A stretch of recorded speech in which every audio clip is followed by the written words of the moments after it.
They actually have something very cool called Fair Play, John. Are you aware of what Can you Fair tell Play me more? is? Oh, you would like me to tell you more? I would love to tell you everything I know about Fair Play. So they would like you to know that your team should deliver in the playoffs, and so should your sportsbook. If you're watching Warriors Wolves, which I know you and I both were last night, you know Steph Curry unfortunately left the game due to injury. With every other sportsbook, that would have cost you and your Steph Curry props and parlays. However, with Fair Play from Fanatic Sportsbook, which covers all first half injuries of every NBA game, your bet would have been saved. One bettor's $5,000 parlay that you see on the screen last night was saved by Fair Play and resulting in a payout of sitting down, $224,000. So this is two Barcelona parlays, I believe, and then Warriors money line, and then Steph Curry 28 plus points. Wasn't voided. The entire slip wasn't voided. It was able to still count because it was a first half injury. No other sportsbook does this. So you should download the Fanatic Sportsbook app today. The only sportsbook that has your back.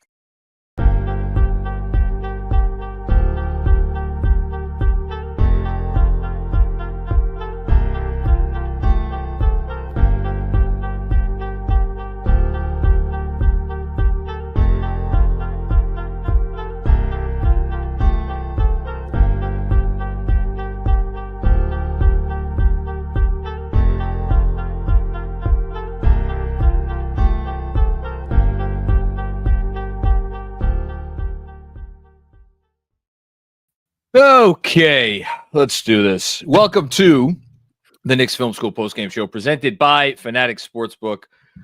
I am here with DJ Zullo to talk about an afternoon of basketball that did not go very well. Final score 115-93. That was frankly not indicative of what kind of a game this was. I have some extended thoughts that I want to start with, but I'll just turn it to you before I get there, DJ. Opening remarks.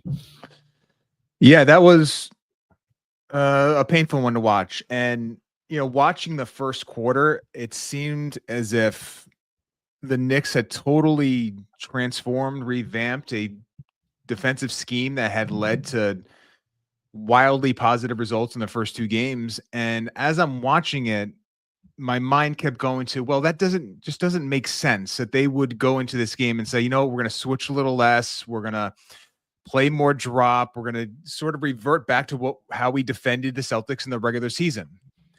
So as the first half went along and as the third quarter started, it became clear that this was more of the players and specifically one player not executing a scheme that, as I said, produced great results in the first two games. And listen, if you watch the first half and then you watch how the Knicks came out in the third quarter, that was a different basketball team, but they had dug themselves into such a devastating hole in the first half based on as bad a ball screen coverage as you can probably design and execute, that they never had a chance to get back into the game fully. And we've seen games with, you know, Karl Anthony Towns as being the source of where the breakdowns come from. And I thought in this game, he failed to properly execute and properly just put forth the scheme that was working for them. And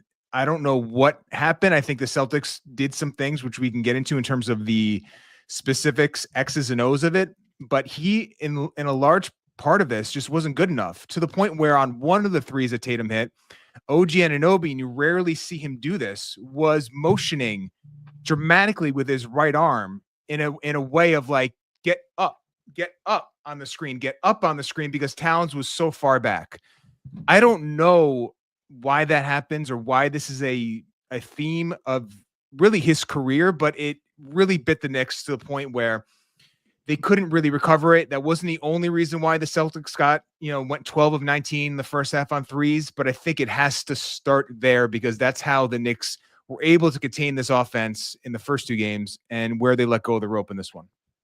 I'm happy you started with some X's and O's because I think probably the smartest thing we could do is to ground this game into something that is a little bit more tangible. And I think it's going to be very interesting now these next 48 hours, because look, I'll start by saying this. The Knicks are still up in the series. It's important. The Knicks still have home court advantage in this series. That is important. I went into these two games saying to myself, you take one out of the two, you sign for that in a heartbeat. Mhm.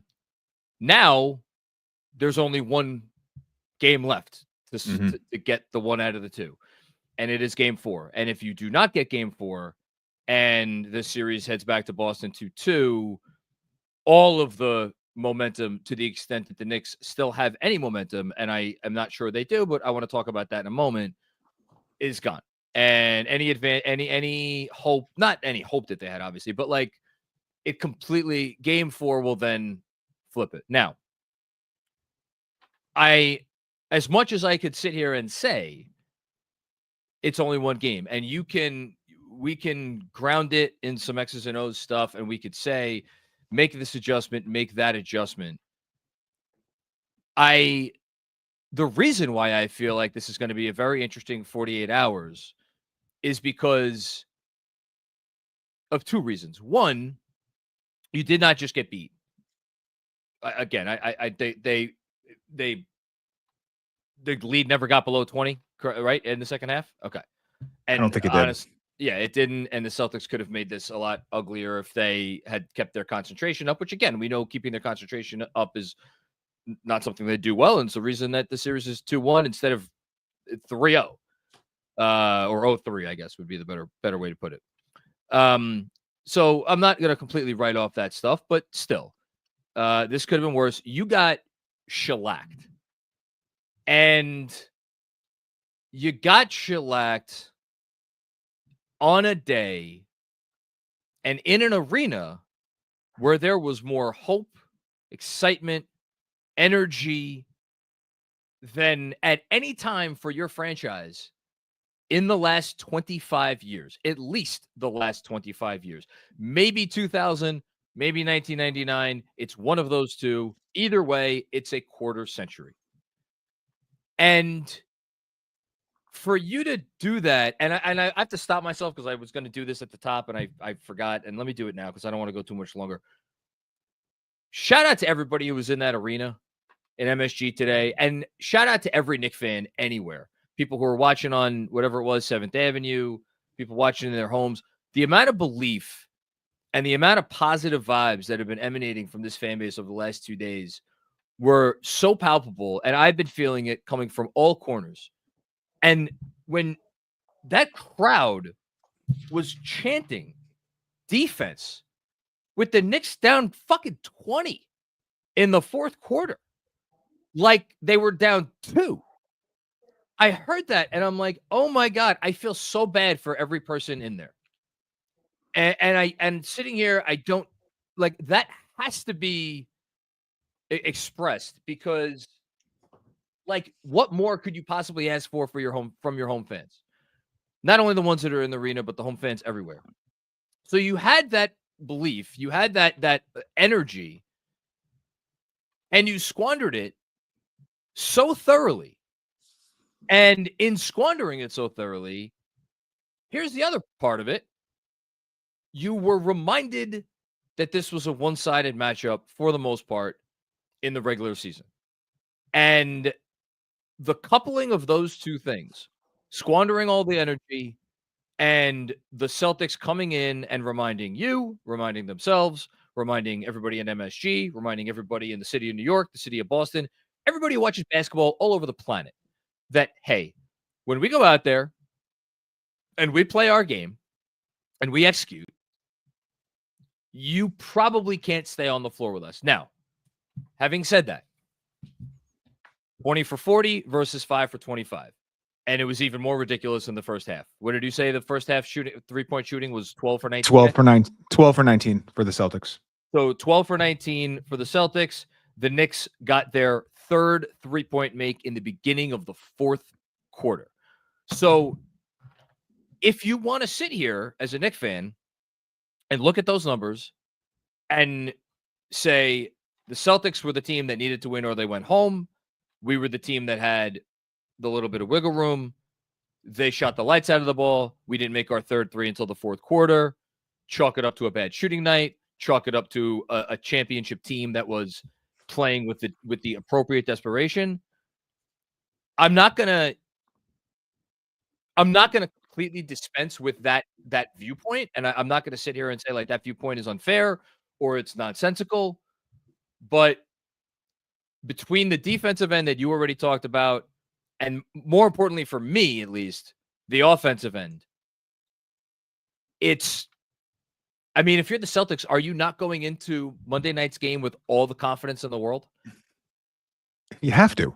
And you mentioned the offense. I mean, another game where the Knicks offense just was unable to generate any rhythm. 80 offensive rating in the half court for the Knicks in this game.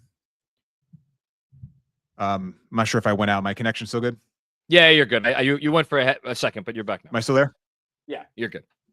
Okay. 80 offensive rating in the first half for the Knicks in the half court. That's a theme. That's probably where despite the Celtics getting anything they wanted in the first half. And I think, I did mention the ball screen defense. I do want to also make note of what the Jaylen Brown post-ups did to this Knicks defense. Every time he got post position, the Knicks were panicked and sending help. Now we can criticize the fact that they were sending help, but I think it was the aggression of the Jaylen Brown post-ups that necessitated a reaction. And the Celtics seemed to get a 3-point look every time they posted up Jaylen Brown and Drew Holiday for that matter. Jason Tatum, for the most part, he hit a bunch of threes in the first half, but I thought the Knicks, especially in the switch possessions, held up really well.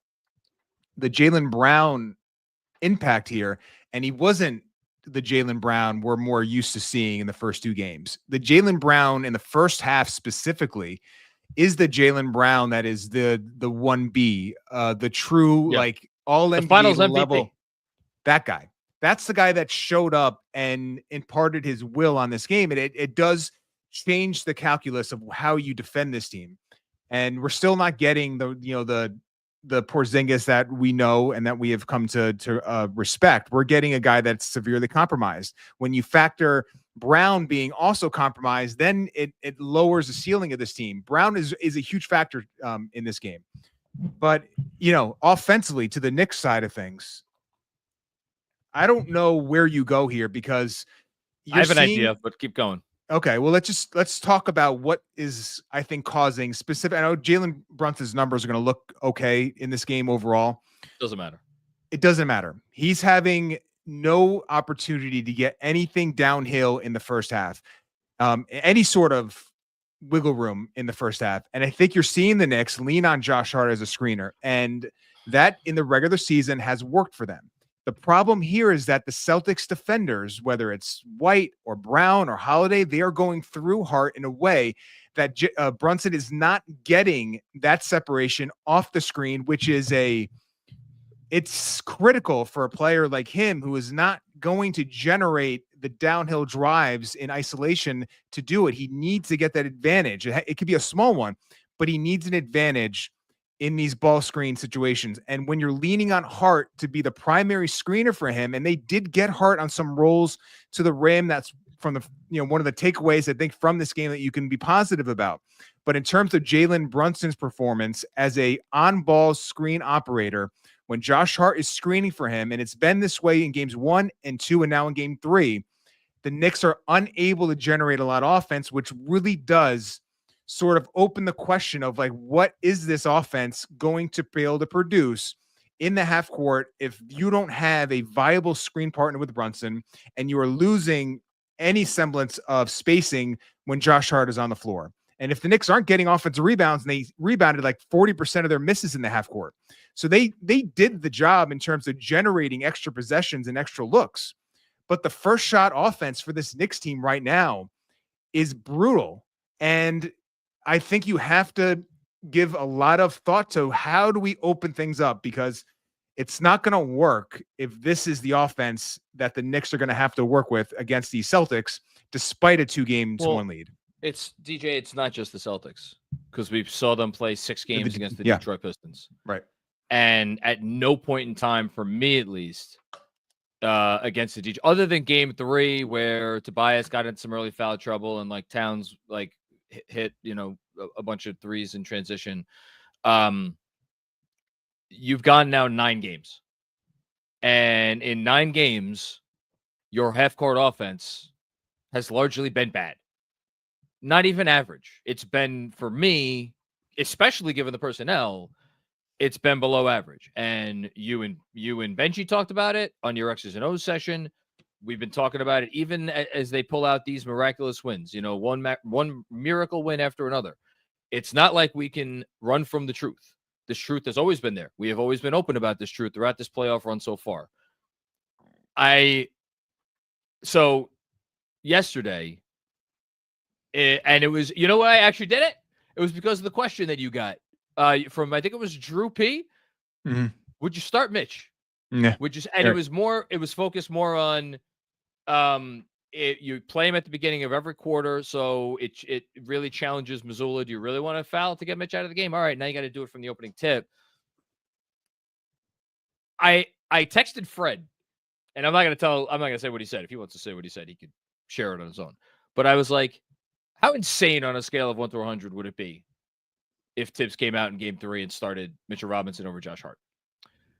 And I said it less about the foul thing, about the Hackimich, which, I mean, your heart had to just break for Robinson as he's holding his head in his hands there at the free throw line in the first quarter.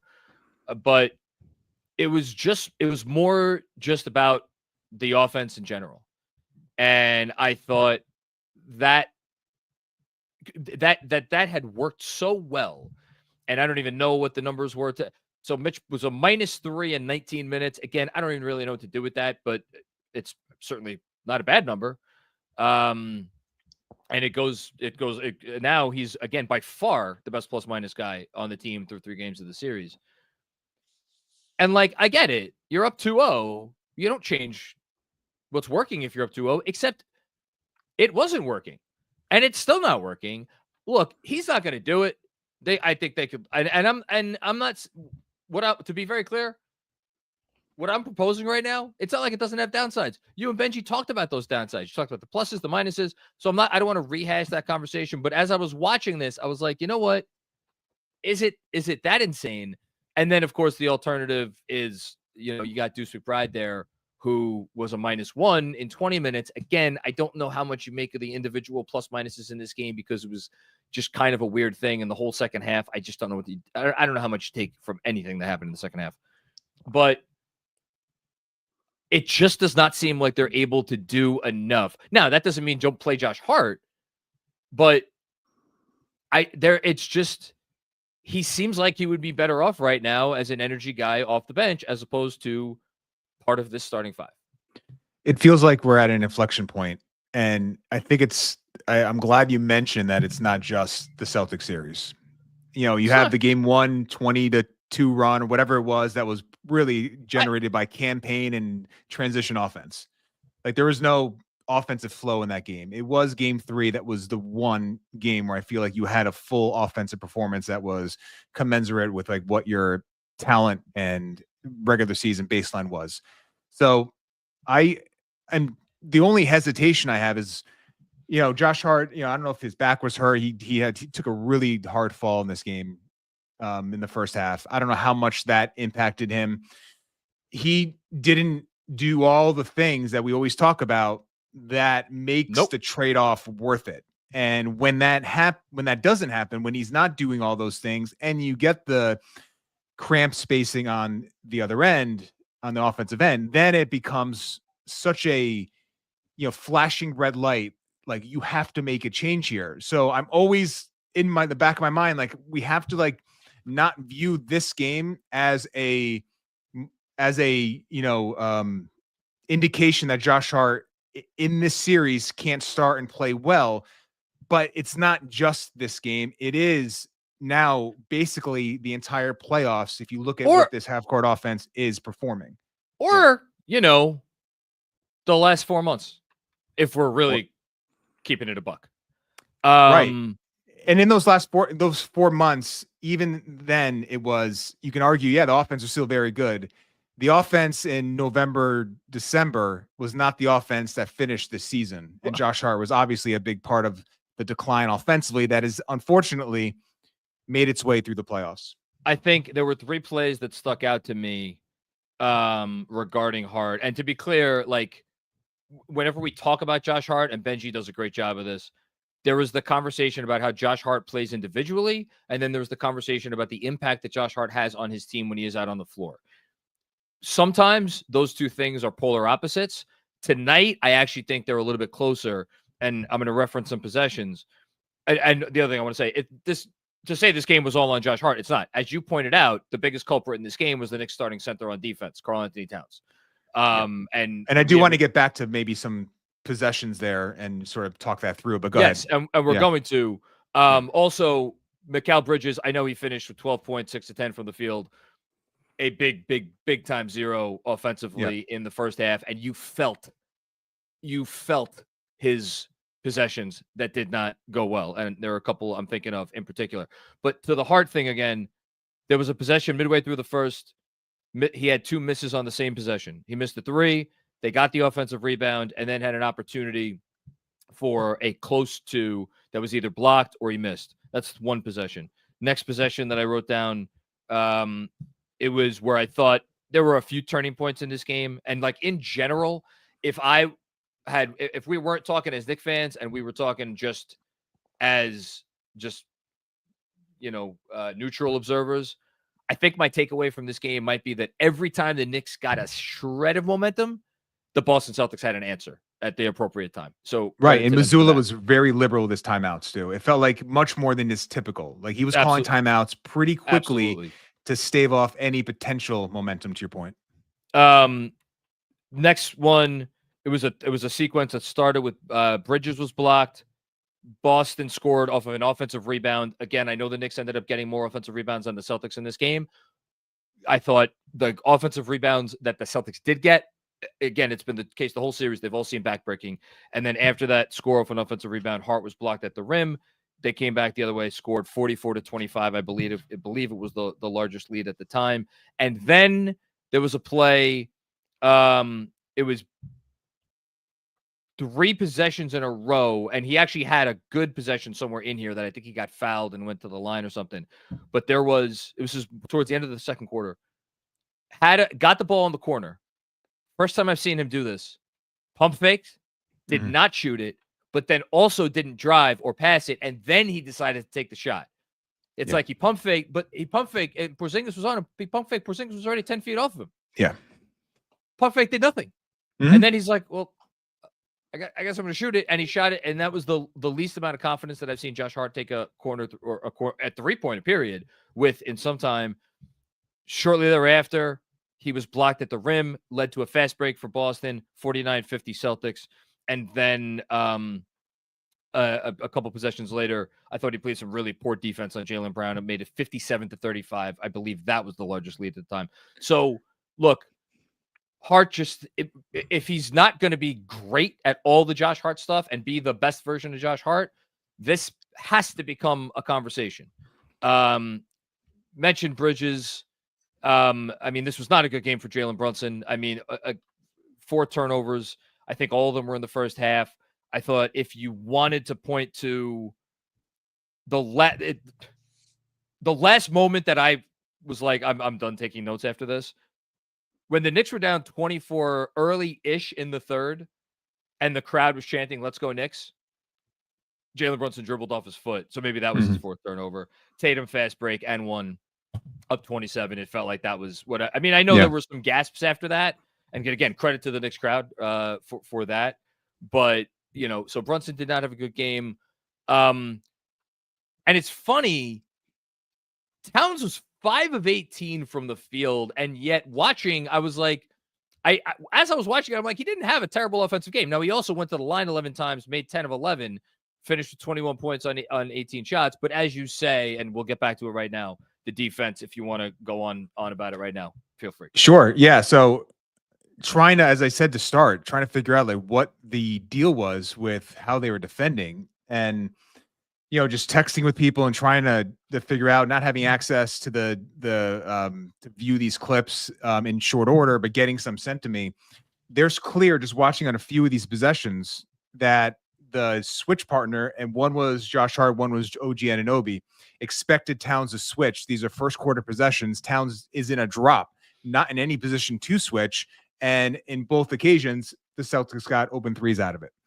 So we saw this in the third quarter of game 2. Remember, we were all like, what is the change here? He can't, in game 2, they start the third quarter and all of a sudden Towns is in a drop and Tatum is getting buckets. The Celtics seem to be getting some momentum, and it was bizarre, almost as if the Knicks again came out of halftime changing what was working.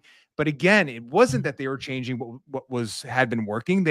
Their player that is critical to how they defend these actions, just for whatever reason, decided to go against the grain. He did it again in game 2. He did it to start game 3. And you know that is the case because when they came out in the third quarter, Towns is switching. Towns is higher. Towns is actually engaged. And the Knicks, I don't think it's a coincidence, actually defended really well in that third quarter. Now, the caveat there is the Celtics did their work already. They were up 1 million points. They may not have been as sharp or executing as much, but the Knicks did seem to be executing their stuff better.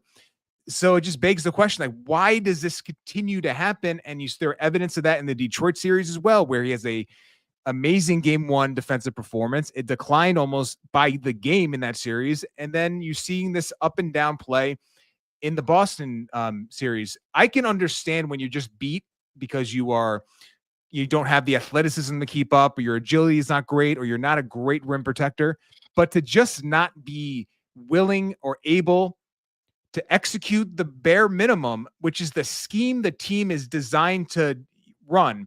And when your switch partner thinks you're switching or at the level and you're not there, then it all breaks down. And that's what happened in the first half. That's why you gave up, in large part, 71 points to this team. And it's maddening because I know the offense is a problem.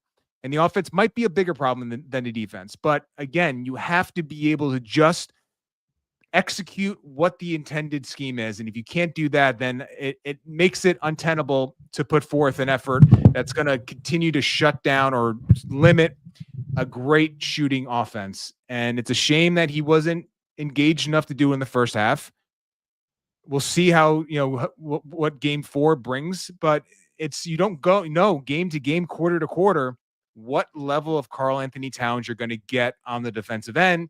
And it just makes it very difficult as a team defense. I can imagine OG Anunoby, Mikal Bridges, Josh Hart, not to know possession to possession where your support is going to be. I mean, that's a bad place to be in. And he's got to be better there. I've been saying it often. And it drives you crazy that he continues to have these stretches where it just mentally he isn't there. It's not a physical thing in some of these. It's more mental. And I don't get it. I don't have a good answer for it. And it's sure as hell frustrating to watch.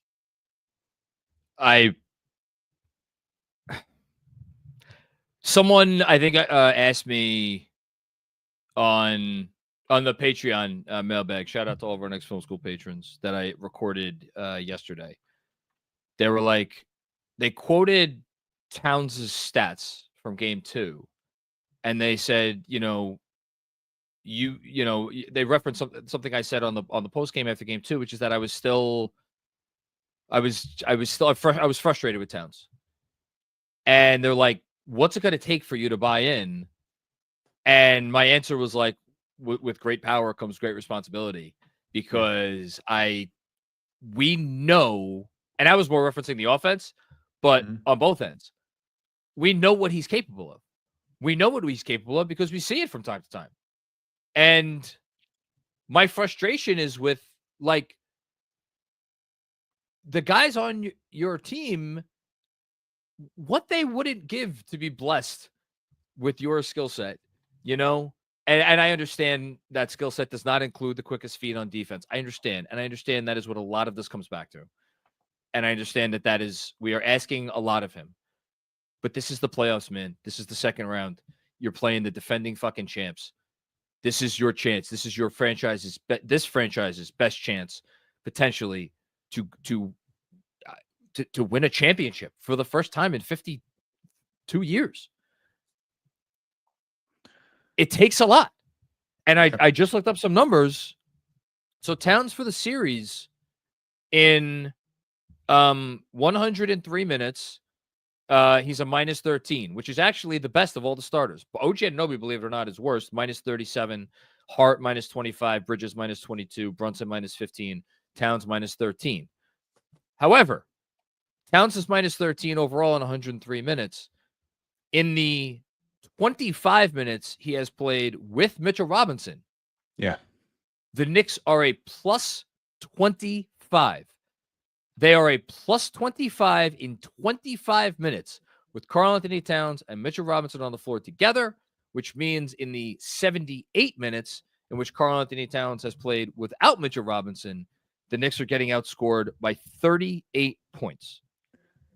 So I just, again, I didn't actually even realize that stat was that absurd when I made my suggestion a few minutes ago that, hey, maybe it's time to consider starting Mitchell Robinson. But boy, Start him. Just start him. Listen, as we're talking this through, start the man. I think the free throw part of it, you get him in these games early. I think that's a factor. But let Mazzulla foul him from the opening tip if he wants. Amazing. Then you pull him then. And then you're in the penalty for the entire quarter. I listen. I love, and you're the same way. Josh Hart is an incredible player, and will still be, whether he's starting or not, a critical piece to what this team needs to do. But it might not be his series, and that's okay. There might be a Mitch series if they can go beyond this. That's not his series. Mitch, for a lot of reasons, is able to dominate this game on the offensive end, and he's able to really support the Knicks ball screen defenders when he's in on the defensive end. His rebounding on the defensive end as well is critical to limiting Boston's second chance points. You could start Mitch in this game 4 and feel confident, I think, in your ability to get 40%, 50% of your offensive rebounds. You could feel confident that he's going to prevent a complete overload to Towns' side on his post-ups. You can feel good about your defensive ability much more than I think if Josh Hart's in the game with Mitchell Robinson in. Why not start him? I guess that's the better question. Why, other than, just trusting Josh Hart, which I know is where this is where it's gonna finish. He trusts him so much, he's gonna start him. Why not do it? To me, it makes sense. To me, this is the series to really unleash Mitch in a way. And if you're gonna do it, it begs the question, why not do it when the foul situation is not as damaging as it is if you're later in the quarter? And that's the game we're playing right now. And I got to tell you, the other part of it, we got Precious Achiuwa dusted off again in this game. It didn't look so bad today. Now, Precious is volatile from game to game. I think the biggest reason you don't do it is if one, and I forget if you or Benji said this the other night, Mitch is giving you a nice spark off the bench. So you kind of lose that. Well, guess what? Now you get Josh Hart to give you a spark off the bench. But it's more for me if if it's a foul situation or whatever, and Mitch, let's say he picks up some early fouls, then you don't get that anymore. But look, playoffs are all about taking risks. And I think the Knicks could look at this as hey, we're up 2-1. We still have home court. We played a terrible game. We couldn't shoot any worse. They couldn't shoot any better. Give a little bit, similar shooting luck. We were right in that game. Well, guess what? If you give me more equal shooting luck, you're probably down 3-0 in the series. Maybe it's 3 close games, but you're probably down 3-0 in the series. So that to me is not they could sit there and say we will all play better and Josh Hart will play better, and I think that's valid because I do think they will, and I do think Josh Hart will be better, and I think Tuesday night or Monday night rather, which the game time has just been adjusted to 7 p.m. I don't know. I mean, I didn't have a lot of faith today. I think they're going to show up on Monday. I think they're going to show up in a big way. It doesn't mean they're going to win, but I think they're going to show up in a big way on Monday, and it's a matter of what do they show up with. I don't really have anything else, DJ. I don't want to keep you for any longer than I need to. I think final thoughts. Yeah, well, I think you mentioned it at the start. I do think the fact that the Celtics were playing for their season in this game, and it showed. It completely showed, and I do think that is maybe one of the reasons why Josh Hart didn't seem like he was doing all the things that make him great is because the Celtics were playing at such a anxious and but a good anxious, an anxious that makes you play with some desperation. Yeah. And sometimes that desperation can lend itself to what we saw in the first half when it didn't seem like the Knicks had any windows offensively and the Celtics were just laser focused offensively and targeting the Knicks and creative. And obviously the Knicks were part of that with their shortcomings on the defensive end. But this was a game the Celtics had to have to be in this series. You can argue now the series really starts in game 4 because, the Knicks, they threw the opening salvos. Now the Celtics get their one game. The Knicks can still command the series in a very real way with a win on Monday. I think it's going to be a more even series in terms of like how desperate these teams are going to be. That might be enough to maybe even things out a little bit in terms of, how hard and how locked in you are. But I think that is a big piece of what happened in that first half where the Knicks just weren't ready for what the Celtics were going to give them. And you see this time and time again now with like home court being less of a factor in the modern NBA. You're seeing this on both sides. The Knicks are going to, as you said, come out with a better effort Monday night. I would just love for this to be a game where you're not down 15, 20 points at any point, and that you can, and if you could do that, get to the fourth quarter, you're going to have a shot. That's the point that I think is critical here. But this was a game, again, the Celtics needed it. Knicks, they didn't. And that's just the reality of like sports. But Monday, the Knicks kind of need it. Last thing I'm going to say before we move on. I agree with you, DJ. They didn't need it. I wish they didn't come out and play. Obviously. Yeah. Like they didn't need it. Because it was very obvious to every one of those, every single person. And again, all the credit in the world to that crowd. It was very obvious to anyone who was watching that game. One team needed that game and the other team didn't. And that's a fucking shame. It just really is. And like, it's just a shame. It's just a shame. That's all. It's just a shame. It's a complete missed opportunity. A one they may come back and regret that they didn't come out with that sort of effort. But there's still a big time effort here that's still there. The Knicks, again, we're 3 games in. They haven't played well in any game for a sustained period. But so I don't know if that's a good thing or a bad thing at this point. Deej, we're sitting here. This is going to be the 10th playoff game. The next playoff game that the Knicks play well for the vast majority of the 48 minutes will be the first. Yeah. And that's where it is. Okay. Let us move on. I believe we have our first super chat courtesy of our friends at Fanatic Sportsbook. And we are first, of course, as we always do, going to go through betting and sweating and the picks that we made. I believe I made one of these picks. I did not even check to see if I hit on this one. I'm the first pick with Josh Hart, 10+ rebounds. Not quite. Fell short by 4 there. So not a great job by me at plus 100 there. Karl Anthony Towns, 2+ threes made. Ooh, man, it was looking good for a second when he drained that deep 3. Just one. It was in like the first couple minutes of the game, right? Mm-hmm. Yeah, and Jeff was probably feeling spectacular about his pick at that point. Sadly, was not to be. And then last but not least, Knicks minus 1.5 first quarter. That is from Sean. Got plus 200 on that.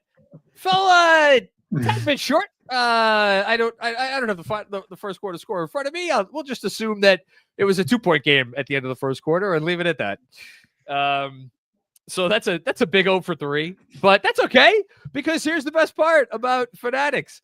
You could earn up to 10% back on your bets, win or lose, and then use that fan cash on team gear on Fanatics.com. Bonus bets or profits boosts in the Fanatics Sportsbook app. Stay tuned for exclusive offers all playoffs long. Even when you lose, you win with Fanatics Sportsbook. So thank you to them. Those are our betting and sweating picks for this game, of course, again, presented by Fanatics Sportsbook. And we have our first super chat, I believe. No, that's not it. I thought we had a super chat courtesy of Fanatics. Maybe I'm lying. I mean, there you go. That's right. It's our giveaway. How could I forget about our giveaway? All right. We did this drawing earlier tonight. This is our lucky winner. So Twitter user at MBH2697. You won $100 in fan cash. That's the giveaway that we said we were going to do over the course of 48 hours between games 2 and 3. Again, at MBH2697. You just got $100 in fan cash, courtesy of Fanatics Sportsbook. Congratulations. Please DM the Knicks Film School Twitter account, or DM the Knicks Film School Twitter account so you can claim your prize. And we are doing another promotion. This is the third one in a row. We're giving away another well, we're not doing it. Fanatics Sportsbook giving away $100 in fan cash. So this is now the third straight game we're giving away $100 in fan cash. How do you enter? Very simple. Tag Knicks Film School and Fanatics book at and also hashtag sweepstakes on X or Twitter, whichever you prefer. It's the same thing, but whatever you prefer to call it. With your Game 4 Fanatics bet slip. And then, of course, you got to join this post-game show after Game 4 where we'll announce the winner. But one more time, giving away another $100 in fan cash. All you got to do, make your bet on the Fanatics Sportsbook app, and then send a screenshot of that bet with the hashtag sweepstakes on Twitter or X, and at Knicks Film School and at Fanatics Book. Okay. Thank you, Fanatics Sportsbook. And I've been teasing this super chat for a while. I think we may actually get it now. Unless I'm lying again. I do a lot of lying on these post-game shows. There we go. Okay. Fanatics Sportsbook giving us $100 in fan cash. Hey there, Knicks fans. Tough loss, but no one has us up 2-1 before the series. I'd say very few people had us up 2-1 before the series started. Congrats to our fan cash winner, and happy birthday to you, John. So me, John. Our question, what would 10-year-old you get as a present with $100 in fan cash? So I'm happy I have DJ here because DJ is about my age. 10-year-old me it was in 1983. What would I have gotten with $100 in fan cash? Oh, that's easy. I would have gotten a Patrick Ewing jersey. I don't even think I would have had to think about it. I mean, that literally would be the thing I would get. He was at 10 years old, the big fella, and it's so great to see him at all these games, just walking around. It brings me joy every time I see him. It would be a Patrick Ewing. I had the T-shirt growing up. I had a bunch of T-shirts of his. Definitely would have used a generous $100 on a Pat Ewing jersey. That would be my 10-year-old self would love that. So absolutely. Yeah. And if I had some left over, it would have been, I was a big hat guy. I'm not so much anymore. I was a big hat guy. I have all my hats from when I was a kid up above. You can't see them. I would have probably spent the leftover on some Knicks hats, because if I saw a Knicks hat and I didn't have it, I just wanted it. So thank you, Fanatics Sportsbook. Again, go over to Fanatics Sportsbook. Make sure you enter that contest. Maybe you could be the one to get $100 in fan cash before game or after Game 4, where we will do that final giveaway. Okay, Deej, I'm going to let you go. As always, I appreciate you lending your insights. Last words before I get you out of here. Well, I think you saw the team have more pace, more urgency in the second half offensively. If there is one thing, I know this is not like a clear, tangible, like here's an X's and O's sort of solution for the half court offense. Quicker, more urgent pacing with how they're moving. I think that was a Detroit issue and it's been a Boston issue. They need to get things moving in a quicker, more effective way. And I think it's not to transition necessarily. It's the pacing in and out of their sets in the half court. I think that will go a long way of maybe greasing the wheels a little bit here. Try to give them just some room to operate because it's tough sledding right now. But I did see them crack the opening a little bit in the third quarter, and I think that was generated mostly on quicker pace, more efficient movement. So that could be a way to do it, but I haven't seen a lot of it, unfortunately, but it could be there. Could be there for game 4, and I think that would go a long way of getting this team into a better place in the half court. They got to do something because, like, the ball. Look, I hope. I mean, maybe they start Mitch. Maybe Cat's just a lot better. Boston is a machine, and you saw the machine break down twice. Right? Yep. And so we know it can break. But the thing about a machine is once you fix the machine, it gets up right back and running again. And it was running at full speed today. Well, and they haven't broken defensively. They were all the breaking and the creakiness was on one end of the floor. This defense is, and this is with Porzingis not being a huge, although he did impact the game in the second half as a rim protector. Yeah. He's a big piece they're missing, but it's Holiday and it's White. Like those two guys primarily who have gotten the Brunson minutes, and I mentioned the Hart problem of him not being able to create that separation is a big factor here. They just are dogs defensively, and it's making life really difficult for your best player. And that may go back to the reason of maybe thinking about starting Mitch because he could spring Brunson a little bit better with his screening compared to Hart, which has just not worked so far in the series. It's so funny you said that because, again, shout out to all of our patrons on the mailbag pod I just recorded. Somebody asked the question, do you think Boston, is going to feel the pressure of the Madison Square Garden? Down 2-0 on the road. And obviously they did not feel it because they couldn't miss a 3 in the first quarter. So that goes without saying.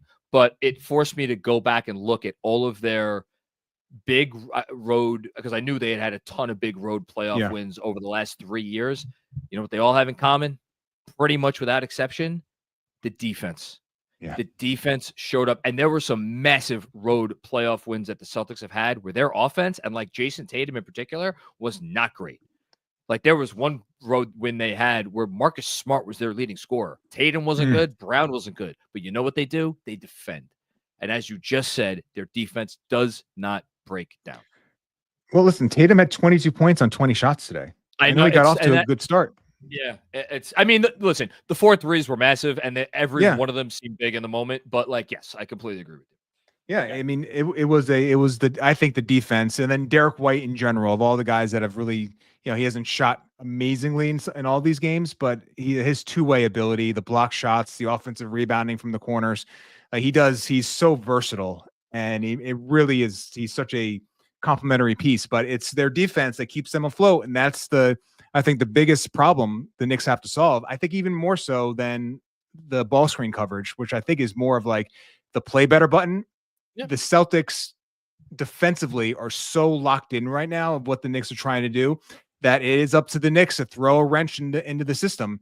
And that might be Mitchell Robinson starting. I mean, that could do it. That would be a wrench. It would be a wrinkle. I'd be curious to see if Tibbs is considering that. I don't know if he is, but it might be the way to go. We'll find out soon enough. DJ Zullo, thank you. Be sure to check out everything DJ does again, he's all over the Knicks Film School Patreon.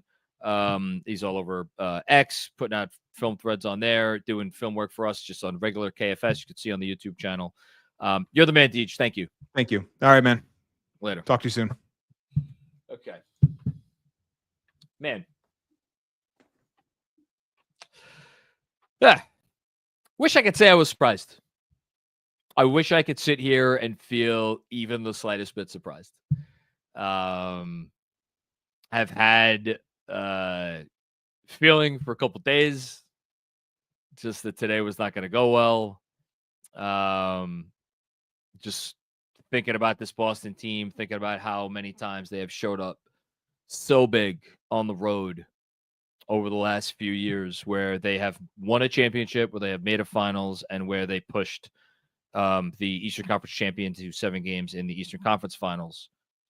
Every single one of those years, they have had to have big wins on the road when their backs were, if not against the wall, where they were at least feeling some pressure. Like, was it back against the wall time last year against the Heat and the Cavs in rounds 1 and 2? No, but like, they came off game 2 losses at home, both those series. And then they went out, took care of business like it was nothing. Like, this is part of their DNA. I knew they were going to show up today. I thought maybe I had a fleeting moment where I'm like, yeah, maybe, with White and Holiday and Tatum and the Olympics and the long run last year, maybe, I don't know, maybe they're out of gas. Maybe they're out of mental gas. It's mental fatigue, something like that. Maybe they're just kind of ready to let go of the rope. No. Champions, if you're an NBA champion, that becomes part of your DNA. And it's the same roster, it's the same coach. So you knew they were going to bring it, and they brought it, and the Knicks didn't. And that's all there is to it. So let's get into the Super Chats and what I'm sure is going to be a very disappointed fan base, and maybe a little bit of an angry fan base, and I wouldn't blame anybody for having that emotion. First up, Nickhead, let's go Knicks. He's been starting us off on all these. Thank you, Nickhead, for getting us started. Unfortunately, not as good a result tonight.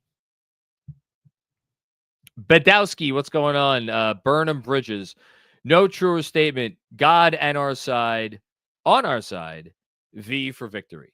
I mean, God may still be on our side. Shout out to Villanova and the new Pope. And I hope, look, do it in 5 games, do it in 6 games, do it in 7 games. If you win this series, I'll be saying a lot of thank you prayers, but got a lot of work to do now. Thanks, Badowski. Badowski with another one. Proof. Breen equals heaven. Reggie equals fill in the blank. Actually, Reggie's been pretty kind to the Knicks throughout this series. I'm not gonna begrudge Reggie Miller too much. He's been okay. Although it was good. It was good to hear Breen, and I know that there is nobody more disappointed in how the Knicks came out today than Mike Breen. Thanks, Badowski. Another one from Badowski. 11 is a Roman numeral. Second coming has arrived. Really leaning into the religious imagery here. I love it. Thanks, Badowski. David Crockett. First quarter, a lot less discipline in how to cover pick and roll. Yep, you just basically summed up the whole game in one short but not so sweet super chat. Incredible lack of discipline. And as I was watching, I was more focused on the Knicks offense because I just wanted to see something more. And defensively, it was a disaster. I mean, they gave up 36 points in the first quarter. And the Celtics hit a bunch of shots. But if you give a team open looks, most of the time they're going to hit the looks. They didn't in the first 2 games, and we should be thankful for that. Although, again, part of that was the Knicks defense. You didn't play the same defense in the first quarter. You just didn't. Thanks, David. Guy Huber, then. Fans don't want to hear it, but the offense needs to stop peeing down its leg at some point if we want to win this series. I'm happy to hear it. I'm saying it. I feel like I've been saying it for 9 games. The offense is dreadful.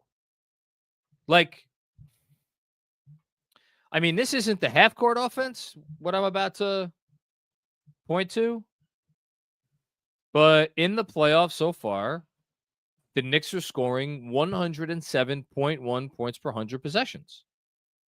Here are the teams that are worse in the playoffs. The Memphis Grizzlies, 97.6. They didn't win a game. The Miami Heat, 102.7. They didn't win a game. The Orlando Magic, 103.8. They won one game. Then the Knicks at 107.1. And then if we go above that, you got the Los Angeles Lakers at 109.1. They won one game. Now, you got the Warriors at 109.1. So 2 points per 100 possessions better than the Knicks. They're in the midst of their series. They're doing pretty well. The difference is the Golden State Warriors had to play the Houston Rockets in round one, who are the best or second best defense in the league. Detroit is not at that level. So in any case, and then you start going up the ranks and it gets better and better and better. But it's not good enough. It's not anywhere close to good enough. It's just not. Thanks, Goober. Rafa, what's going on, Rafa?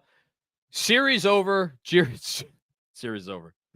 I mean, look, I shouldn't laugh. It might be. But I do think they deserve a little bit of faith that, like, they could play better, that they could clean it up, this and that, make adjustments. 0 adjustments from Tom Thibodeau. Trade everyone not named Brunson for Giannis, fire Tibbs, and hire literally anyone from OKC's bench. So Rafa's not too happy, even though the Knicks are still up 2-1.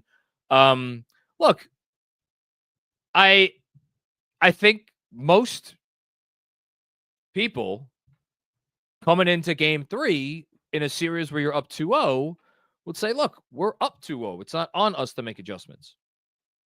That said, I told you the thought that I had before game 3. I was just wondering, would you start Mitch? So we'll see. But not a good game for anyone today, coach included. Thanks, Rafa. Maybe a little bit of an overreaction by you. We got another one here. No offense. No offense should struggle this much. Fire the coach. Get rid of every player not named Brunson. This is pathetic. Can't even be competitive in a loss. I mean, Rafa, I don't want to say where were you for the last two, but where were you for the last two? Like, this is the type of stuff that I have a little bit of a harder time with because, you got to be fair. And if the team shows grit and toughness in these crazy wins, they deserve the credit for that just as much as they deserve the criticism in the loss. And you gotta be a little bit more measured, I think. Thanks, Rafa. Bill Peterfriend, what's going on, Bill? How are you? Talent gulf is wide. Still up 2-1, but I'll be honest, it's hard to believe this team can truly win 2 more games against the Celtics. It's almost hard to believe that they can compete for 2 more games. Yeah, and that's the thing, right? A game like this makes you feel like, oh my God, how can we compete? I think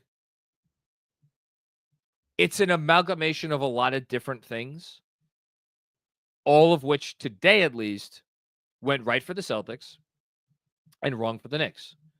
The Knicks offense, even with the current personnel, I would say was particularly poor. They made poor decisions. They missed a lot of shots. They could not buy a 3. They had some good looks at the rim. They had some good looks from mid-range. They had some good looks behind the arc. They couldn't hit anything. The Celtics hit all of their good looks, or at least that's how it felt. And you go with the game plan stuff. That maybe there's some adjustments there too. So I think I'm not giving up hope, but I mean, it definitely feels like the winner of game 4 wins the series. I don't think that's a controversial statement. Anyway, thanks, Bill. Hush Zoo. Wow, first series where Brunson is struggling hard. Outside of the clutch shots, game 1, it's been pretty brutal for him so far. I mean, he actually was better in the clutch in game 2 than game 1. He missed his last 5 shots in game 1, believe it or not, after those 2 threes over Hartford. Our offense has been horrid. Yeah, the offense has been rough. Defense was very rough in the first half today. And Brunson has not been at his best, but, Benji said it to me after game 2. Jalen Brunson's operating in a phone booth. He's operating in a phone booth. So what are you doing? What can you be doing to free him up and to try somehow to get him a little bit more space here? And actually, as I say that, I kind of want to look up a statistic, but let's take the next super chat. Hush with another one. Read and react offense. Yeah, right now the read and react offense, it's not great. Read and react. The game tells you what to do. All of those things. It all sounds great.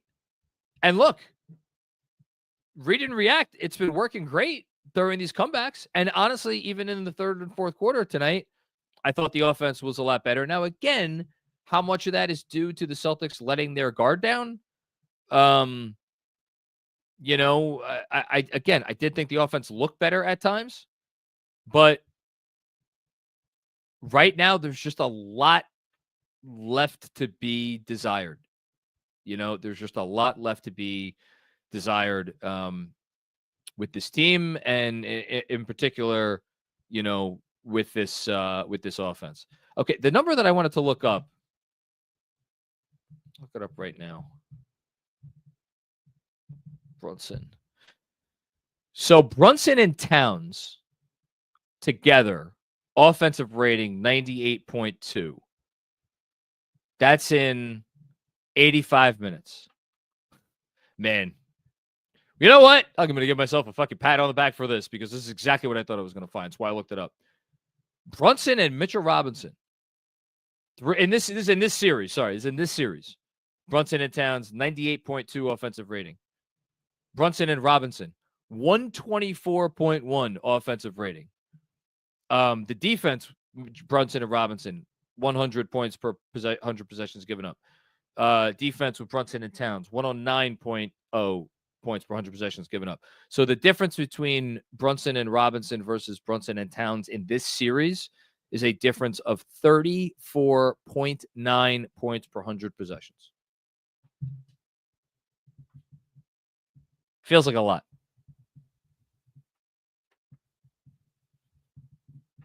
Feels like a lot. Okay. Thanks, Hush. Hush with another one. $1,000 for this product. Disgraceful. I mean, I'm not going to out the person, but somebody texted me earlier this week and was like, should I sell my tickets? And I didn't give advice before that person decided on what they were going to do or not. The whole time I was thinking to myself, man, if you're getting, and they were going for like 3 times face value or more. I was like, it's maybe because like, I don't know. I'll always take the cash. I prefer to watch games at home anyway. I am a homebody. I don't really like to leave my house unless I have to. So it would have been an easy decision for me. But yeah, man, I feel really terrible for everybody who either paid money to go see that or could have gotten money and didn't. Thanks, Hush. Rich McLeod, what's going on, Rich? The Boston mega shooting game was inevitable. That doesn't even bother me. What doesn't sit well with me is the offense being stuck in the mud and coming out so flat in their own building again. Yeah, like the Knicks have now lost 3 straight home playoff games. Yeah, they've won 5 straight on the road, 5 straight road playoff games. They've lost 3 straight home playoff games. And now what? Their game 4 is supposed to go their way because they're playing at home.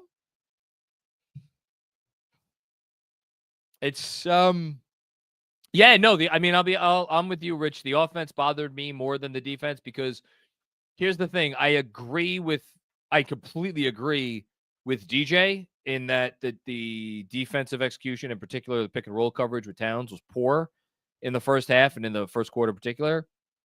The Celtics just hit every shot. For the Knicks, it's like you're not even putting your best foot forward. Thanks, Rich. John Leary, what's going on, John? Is this offense being maximized? Doesn't seem like it. Not trying to do the blame game, but this offense struggles too much for the amount of talent that they have. Again, I'm not going to take any credit.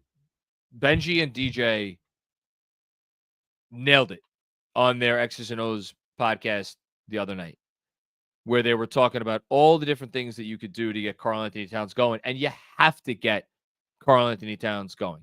You have to. He is right now the piece that you are not maximizing. He should be the queen of the chessboard, because Brunson is awesome, but Brunson also is and they're not, if they're not going to bring two to the ball, and they're not bringing two to the ball with Brunson, unless Josh Hart's in the area, and then that hasn't yielded any fruit. And that's mostly just great Celtics defense. A little bit of it's on Brunson, a little bit of it's on Hart. More of it's on Hart. But Towns, he's a 7-footer who can shoot threes. You should be able to figure out ways to maximize him more than you are. And they're just not maximizing it all right now. And that's a big problem. That's a big problem. Thank you, John. Dom Cappuccini, what's going on, Dom? Well, leave it to Boston having a throwback from ring night to shut up all of our giddiness from the last two games. Simple response for Monday. Everyone has to be better. Everyone, old man voice. No, everybody does have to be better. Everyone does have to be better, but that includes the coach. Everybody on the floor has to be better, but that also includes the coach. And maybe he changes the start. I don't think. Actually, no, I'm not going to say that. He's not going to change the starting lineup. I know he's not going to change the starting lineup. Or at least I'd be more shocked if he did that than at any point in time I've been watching this team for the last 5 years. But if you're not going to do that, then you just there has to be something better, something more here. Because right now, it's just not good enough. It's just not good enough. Thanks, Tom. Badowski with another one. I wonder if you've changed your tune now. Nova Nick Jesus would like me to relay the words from the late, great Jimmy Buffett sipping margs together upstairs. Come Monday, it'll be all right. I hope so, man. I hope so. I just... It would be so dispiriting to have all of those vibes from games 1 and 2 be so great and then just completely flush them down the toilet. And there's a possibility they're super competitive in game 4, game 5, game 6, game 7. Incredibly possible that they're very competitive in all those games and play a lot better than they did today. And they still lose 3 out of the 4. That's possible. It's very possible. In which case, we would look back on today and be like, oh, that was the missed opportunity. It's also possible they come out and we see more of what we saw today. And again, where the offense is concerned, more of what we've seen for months now, but especially in the playoffs. And this series is this series is over in 6. That's possible too. Or you know what? Maybe they go out there, win game 4, and then take care of business in game 5. Again, anything's possible. But it's just really hard to feel great right now after what we just saw. That's all. Thanks, Badowski. Rich with another one. Thank you, Rich. This is as close as I've come to being fully out on Karl-Anthony Towns. 6 straight underwhelming games for him now. Yeah, look.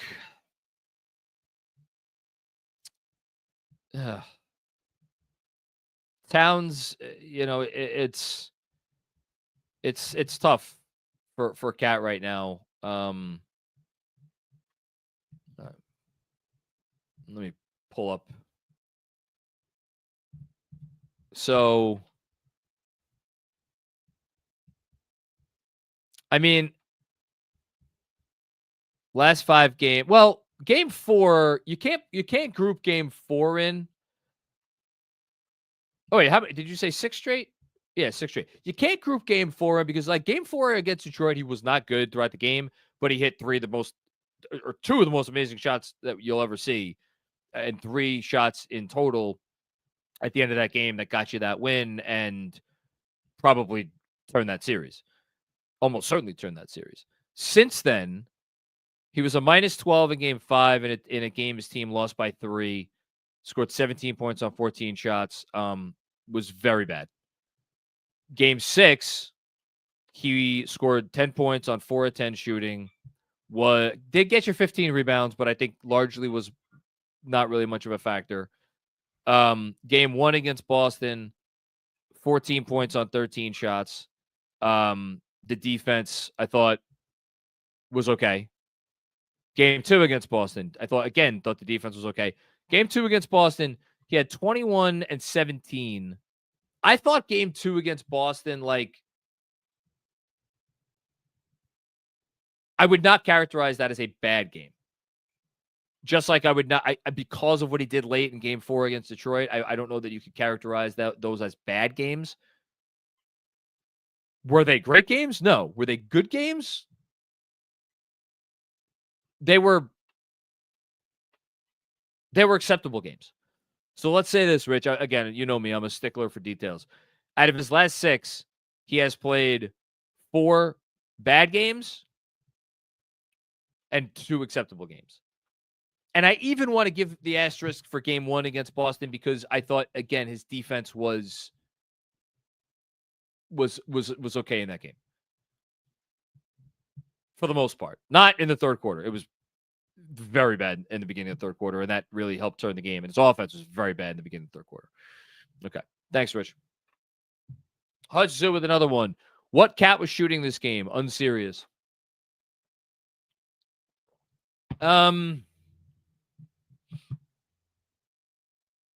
Cat, I mean, he just...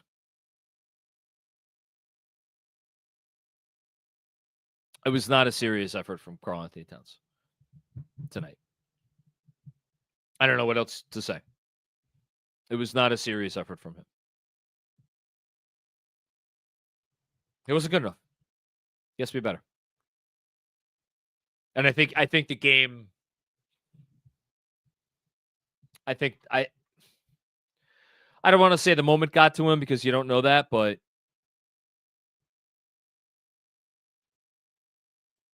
it's not great right now. Thanks, Hush. TJ2K. Hope they missed threes. Didn't work out. Tomas. Tomas? Hashtag 2 to go. Look, you got to get 2 more. That's it. Just got to get 2 more. Win 2 more before they... It was win 2 more before they win 4. Now it's win 2 more before they win 3. You can still do it. But got to be better on both ends. Got to be better on both ends.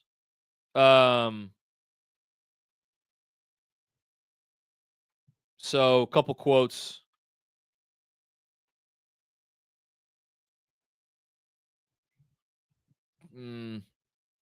Who's this? Brunson.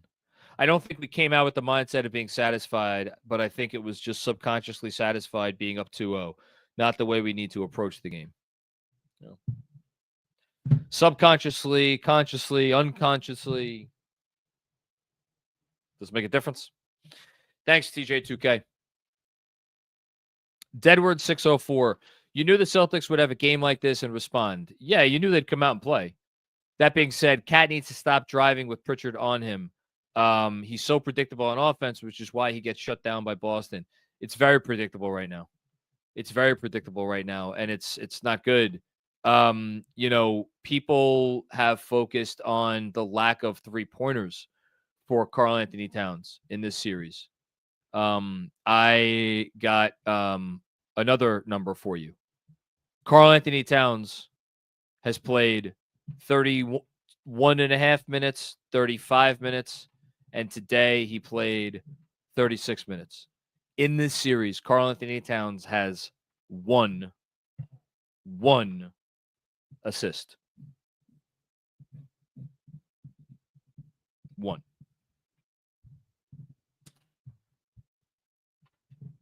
And it's, look, he's not turning the ball over a ton. Only one turnover today. Four turnovers game 2, 2 turnovers game 1. So he has 7 turnovers through 3 games. That's actually, like, you'd probably live with that. 1 assist, though, through 3 games. It's not good enough. Thanks, Edwards. Mekhi, woof. Yeah. You probably heard my dog a minute ago. She agrees. Thanks, Mekhi. Juanon, is it too late to tell everyone not to overreact to this loss? We'll be all right. #FireTips. That was like the sentiment that I tried to start the show out with. I was trying to like figure out how to walk that tightrope and toe that line. I think there is an appropriate reaction to this loss, which is you like. Actually, I like the saying the words out loud. Like this should have been a wake up call, or this should be a wake up call. It's the playoffs. There are no wake up calls in the playoffs. Not for a veteran team like the Knicks. And I don't believe this will be a wake up call for them. I don't. But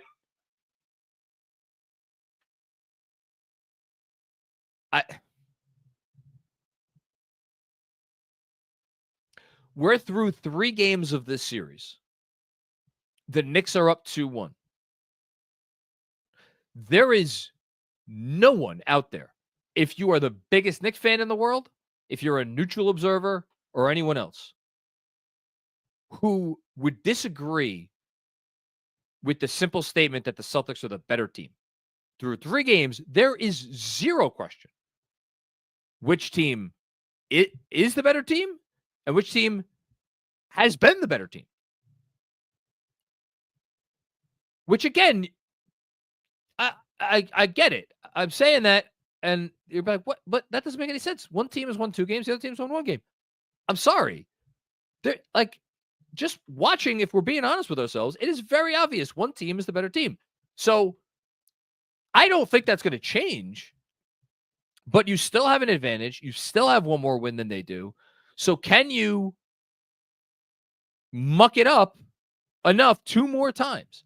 And yes, mucking it up, a lot of mucking it up is going to involve playing better yourselves.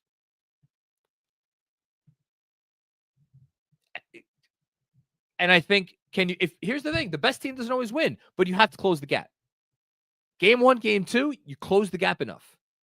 And they helped you close the gap. They didn't help you close the gap tonight. And you didn't help yourselves. That's it. Thanks, Juanon. Matt Kimmel, what's going on, Matt? That was a disrespectful performance from this team when the fan base showed up in full force. Unacceptable to play that unserious. I completely agree. And that's why I think every fan in that building deserves a fucking medal for sticking with their support. And again, down 20 in the 4th quarter after the performance that their Knicks gave them, and they're chanting defense.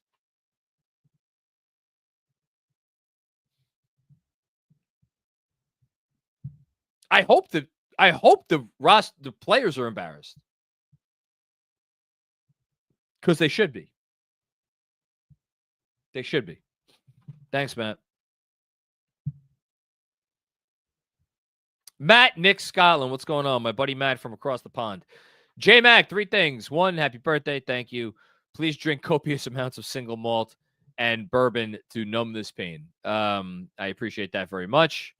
I'm having just a very simple sour ale right now. No hard stuff for me today. 2, also from Matt. Has Kat effed Adam Silver's wife? My God. gets no calls and is called for everything. I'll get back to that in a second. 3, I have more faith in my 3-year-old hitting a free throw than Mitch. I felt awful for Mitch. I mean, again, my heart goes out to him. He wants it so bad. It's not because he doesn't want it. It's not because he's not trying. It's not because he doesn't practice. This is just not a strong suit for him. I hope it doesn't. I hope we're not looking back on it as like, man, that really changed the series or that really affected the outcome of the series. That would be such a shame because he's playing so well and they need him out there. I mean, really, they like, again, Mitch, when Mitch has not been on the floor,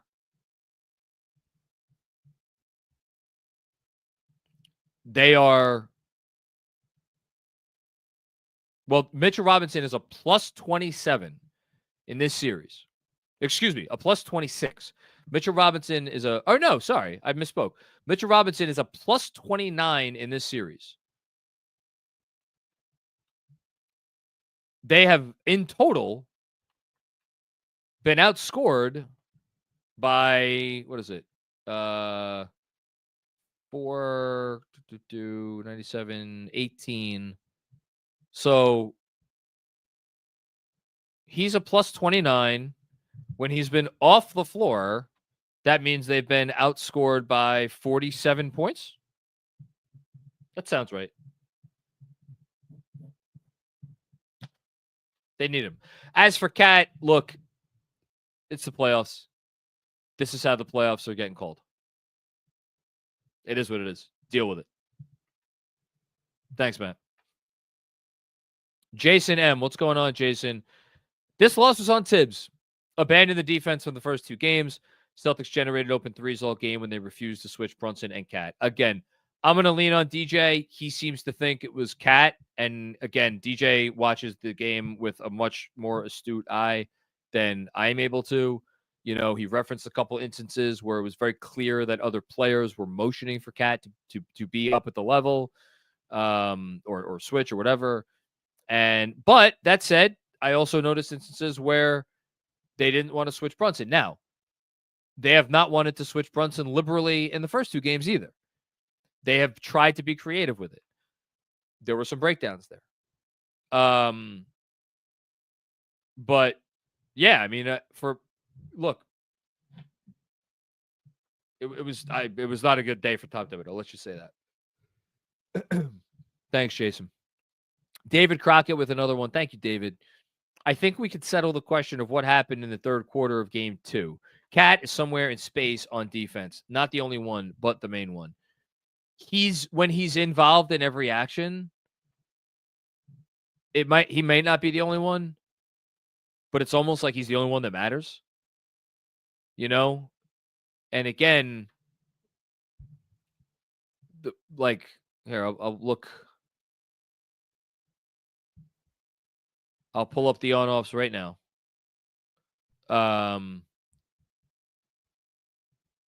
When Mitchell Robinson is on the court in this series, the Knicks are giving up 94.3. Oh, no, sorry. That's incorrect. Sorry.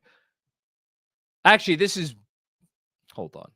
This is the on-offs for NBA.com doesn't give me today. So let me go to Pivot Fade. So going into today, when Mitchell Robinson was on the floor in this series, this is going into today. This does not include today. Sorry, I'm taking my sweet time here. Okay. Wait, does this include? Oh, this does include today. Great. So, including today, defensive rating with Mitchell Robinson on the floor, 62 minutes, 91.7.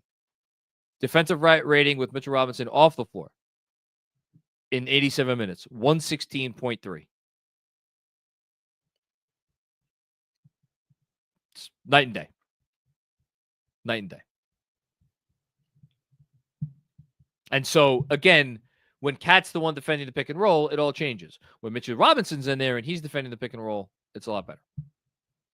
Thank you, David. AL Oren Bausch. What's going on, AL? Be positive. The Knicks managed to win the second half. Yeah, they did. Boston was still fighting. We messed up the defense that was working and couldn't hit a thing. We could come back. Yeah, they can come back. They can come back. They could shoot better. Boston could shoot worse. They could clean up the defense. Karl-Anthony Towns could get his head out of his you-know-what. All of that is true. I think it's still fair for today to leave a sour taste in everybody's mouth. And I'm not going to get that encouraged by the second half because I don't know.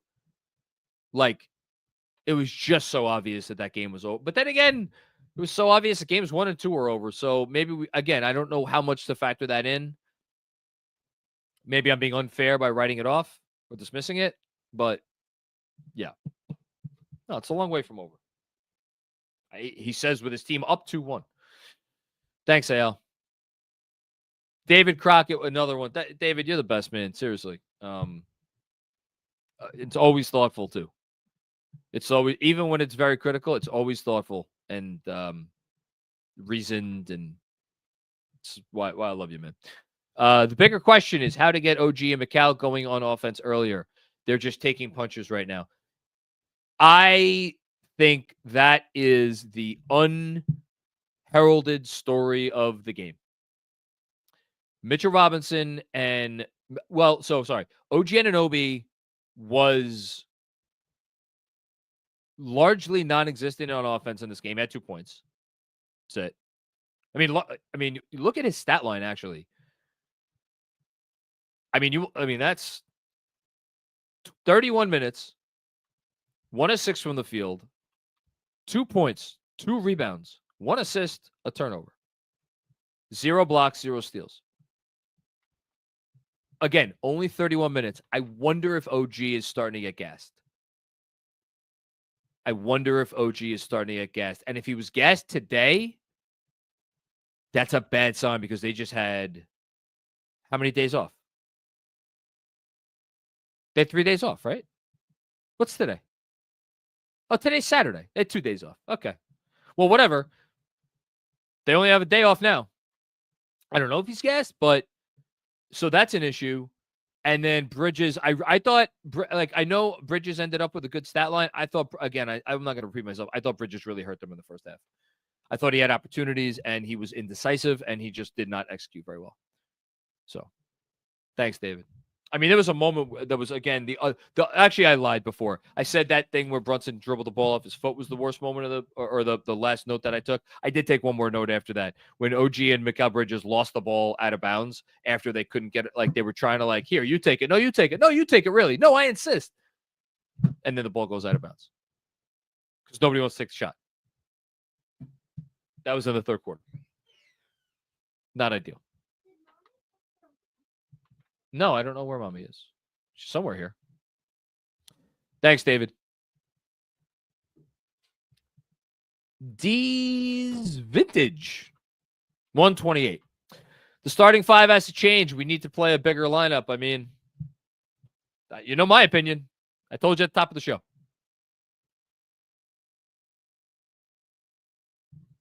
Preach to the choir. And you know me. I am as measured as they come, number one. And again, is there a bigger Josh Hart fit here? Again, shout out Fanatic Sportsbook. I've been loving the app. I've been having a lot of fun. Been actually doing pretty well, and I've been winning fan cash left and right.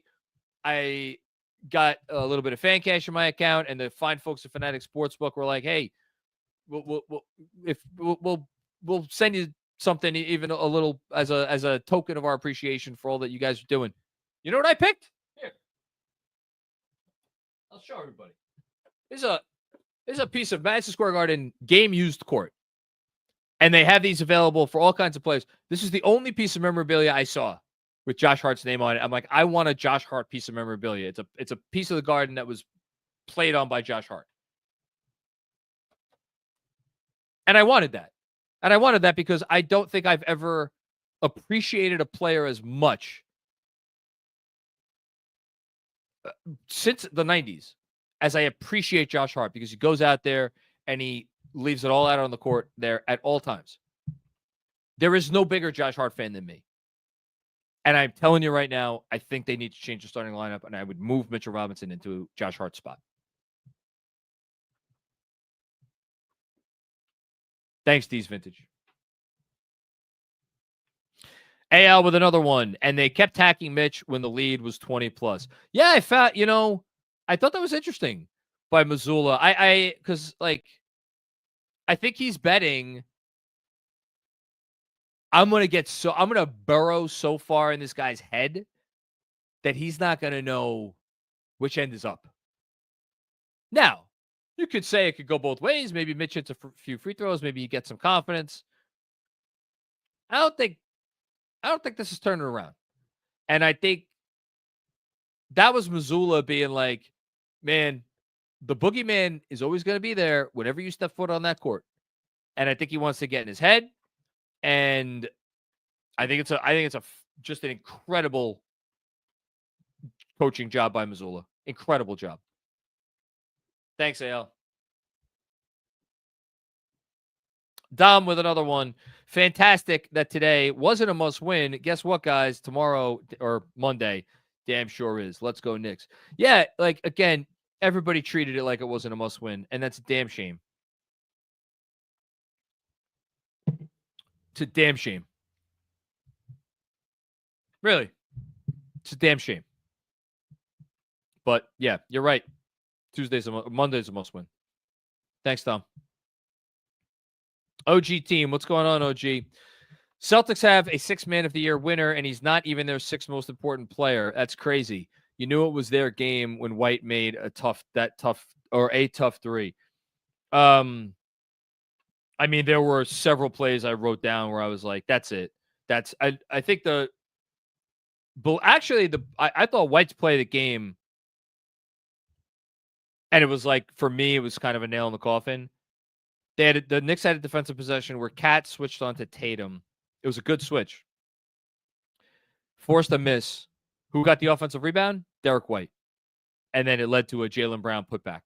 And it made it 67-44. And it was just like, man, all the momentum. And White, hitting some really some good threes. Yeah. Just tough. Derek White's really good. Is he the most underrated player in basketball? He might be. Thanks, OG team. Dennis D. Sabato, what's going on, Dennis? I only watched the first half because of family shit, but it looked to me like the defense was acceptable and the offense was terrible. Bad whistle, too. So, again, Dennis, I get why you're saying the defense was acceptable, because in the moment as I was watching, I'm like, man, they're playing hard. They're hustling around. Like, there were good defensive possessions. There were good aspects of defensive possessions that went poor, and the Celtics just hit everything. So I don't think that that's crazy. I'm like you. I was more bothered by the offense. As far as the whistle, there was only one play that I was really annoyed with the whistle, and it was where that's right. So it was where Mitchell Robinson got called for a foul after a Cornette offensive rebound, this was like the game was kind of teetering, and this was right before that little spurt that I referenced before, where you had Bridges blocked and then a score, and then Hart blocked and then a score, and it made it a 19-point game. The replay showed that Cornette was holding Mitchell Robinson's jersey back, which is the whole reason that Mitchell Robinson couldn't get the defensive rebound, and Luke Cornette got the offensive rebound, and then Mitch fouled Cornette on the putback attempt. It should have been a foul on Cornette, and it ended up being a foul on Mitch because the refs just didn't see it. That was the only one where I was like, man, that's such a big play in the game, and it felt like a big play in the game in the moment. Now, did it end up mattering? Who the fuck knows? But that was the only one that really bothered me, and that was like kind of early on in the second quarter. Thanks, Dennis. I am AK Legend. Happy birthday, Macri. Sorry about the game. Fuck Mazzulla. Thank you. I am AK Legend. I appreciate that. Yeah, Joe Mazzulla is such there's so many assholes. That's the other part of it, man. Like, we got into it with Philly fans and Philly content people, and we got into it with Detroit fans and Detroit content people over the year, over the last few years. The Heat, right? Boston people, Missoula, some of these, they use cockroaches on us, man. Takes one to know one. Like, some of these fucking subhuman level people, they're not people, whatever, that run their mouth off. And they're so fucking obnoxious. And they're obnoxious despite the fact that they're from fucking Boston. Like, you live in the asshole of the world. And then you crawl out when one of your teams actually does something decent, and then you go back into where it's nice and warm and comfortable and you're with your people. Or excuse me, not people. So that's what makes it extra aggravating. And I would really like to win this series so all those people can just sit on a rusty fucking sharpened iron pipe and twist themselves right the fuck around. Hi, Mom, if you're listening, I'm sorry. I'm not really sorry. So yeah, that's what I have to say about that. Thanks, IMAK Legend. Parrish Duggar, what's going on, Parrish? The worst thing you could do is overreact. Most teams struggle first game back from a long trip. We weren't the team of desperation, and our approach showed. Look at Parrish with the voice of reason. My goodness gracious. Look, I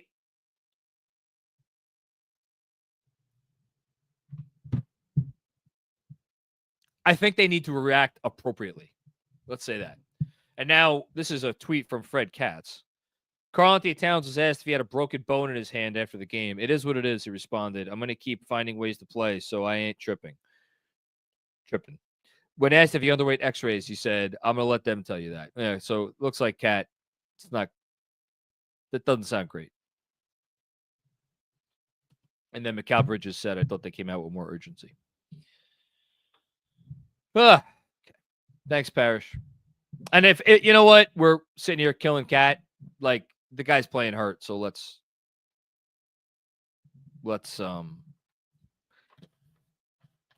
honor that, because other guys I don't think will be playing. Sam Garcia, what's going on, Sam? 7 years in and Mitch still can't hit a free throw. Yeah, it's annoying. It's annoying and it's unfortunate and it's impacting the series. Zeke Smith, what's going on, Zeke? I still think we win the series. Well, you're in the minority right now, my friend. Let me tell you. But a bad sign, the offense has been stuck in concrete for 3 straight games. Again, it's not just 3 straight games. It's at least 9 games, and really it's been more than that. No easy shots, can't generate threes, need juice. Yeah. I just, again, again, what Parrish said, I agree with. Like, overreactions are never right. But who decides what is a proper reaction? We're not going to decide it sitting here. There's only that it's a small group of people who will have to make that decision. And ultimately it comes down to one person. But this was not a today problem. Just leave it at that. Thanks, Zeke. Ben Kim Gervey. What's going on, Ben? Disrupt or die. Switching, steals, fast breaks, quick threes, disrupt them. They were in rhythm all game. Not good, Bob. Disrupt them next game. Happy birthday, John. Thank you, Ben. I appreciate that. Tonight, Knicks generated 3 steals and 2 blocks. The Celtics, 6 steals and 8 blocks. It's not what you want. It's not what you want. Meanwhile, hold on here.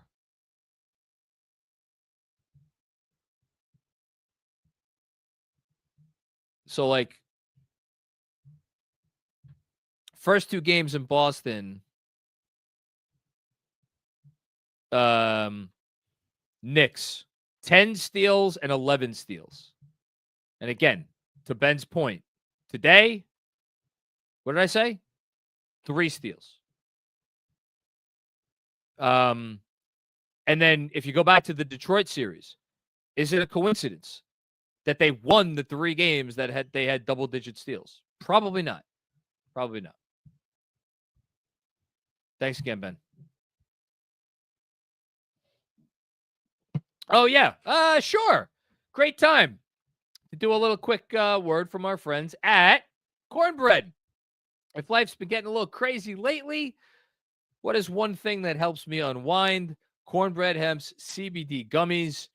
My life is always crazy. I have all of the things that I do here for Knicks Film School, and then I have a completely separate full-time job. Shout out to all the folks at my school as we wind down the year, thankfully. So yeah, life is a little crazy for me pretty much all the time. And I know I need something that makes me feel better.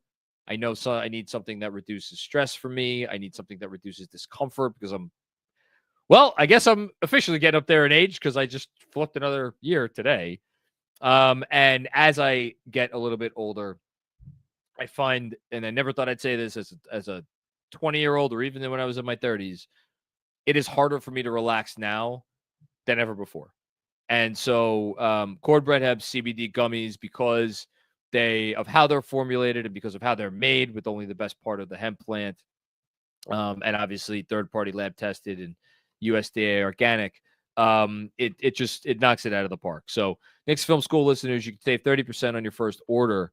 Just head to cornbreadhemp.com/KFS and use code KFS at checkout. Again, that's cornbreadhemp.com/KFS and use code KFS at checkout. Shout out to Cornbread. Giddy up. Okay. Badowski with another one. Badowski, you're all over it tonight. Thank you for the generosity, man. We still have home court, whether good or bad. No chance in hell of ever sweeping this team. Even in 5, league will get their money. 2-1 who? Yeah, I don't think the refs made a difference. I mean, look, was it a favorable whistle for Boston? Yeah, maybe. Probably. It's not why they lost the game. It's not why they lost the game. They it was not. I don't know how many different ways I can say it. And I don't need to say it. Mikal Bridges told you. Jalen Brunson told you. I'm sure Tibbs said something to this effect. You didn't come out with the level of urgency you needed to. Got a couple more here from Badowski.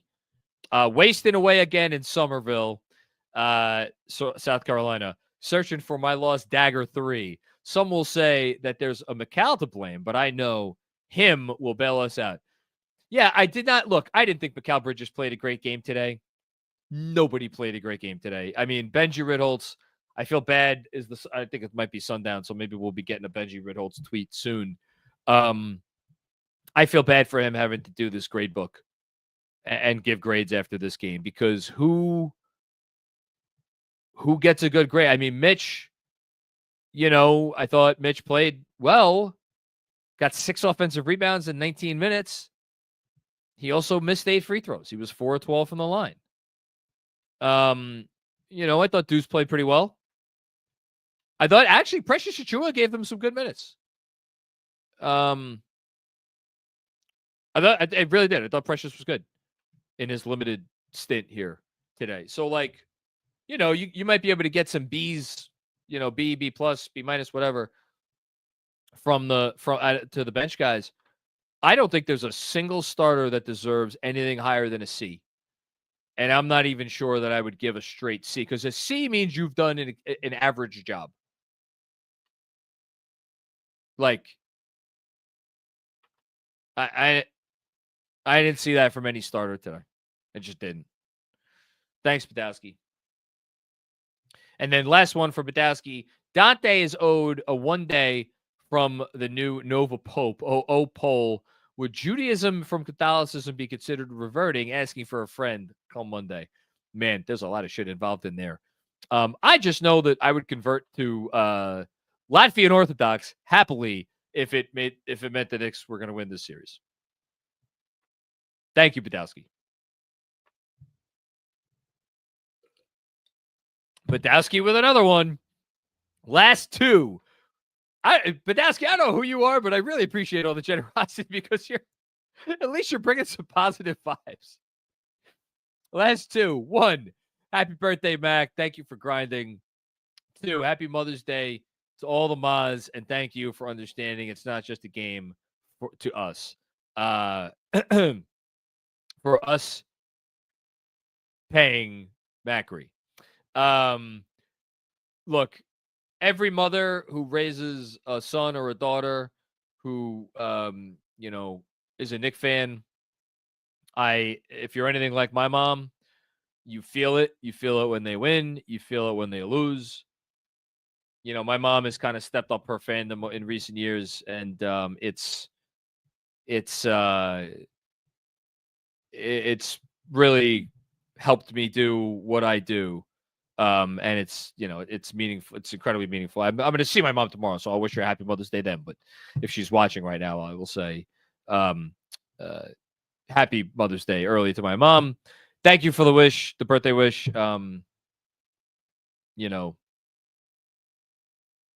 I don't know what else to say.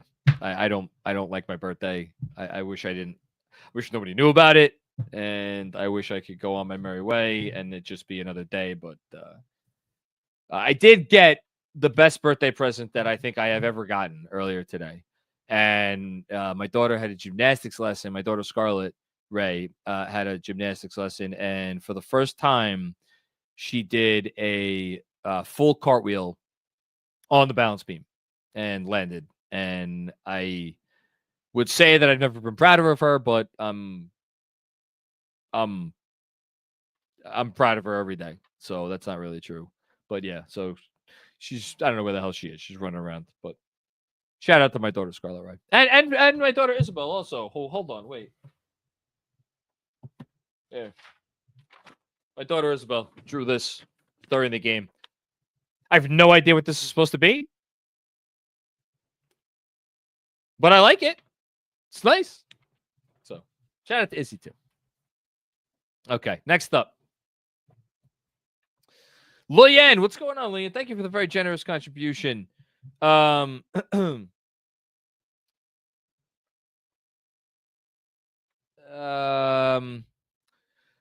Lest we forget, this was a 61-win regular season team. Celtics did what they had to do. You knew the shooting would revert towards the mean. Still confident we'll get this done. I hope you're right, Luyan.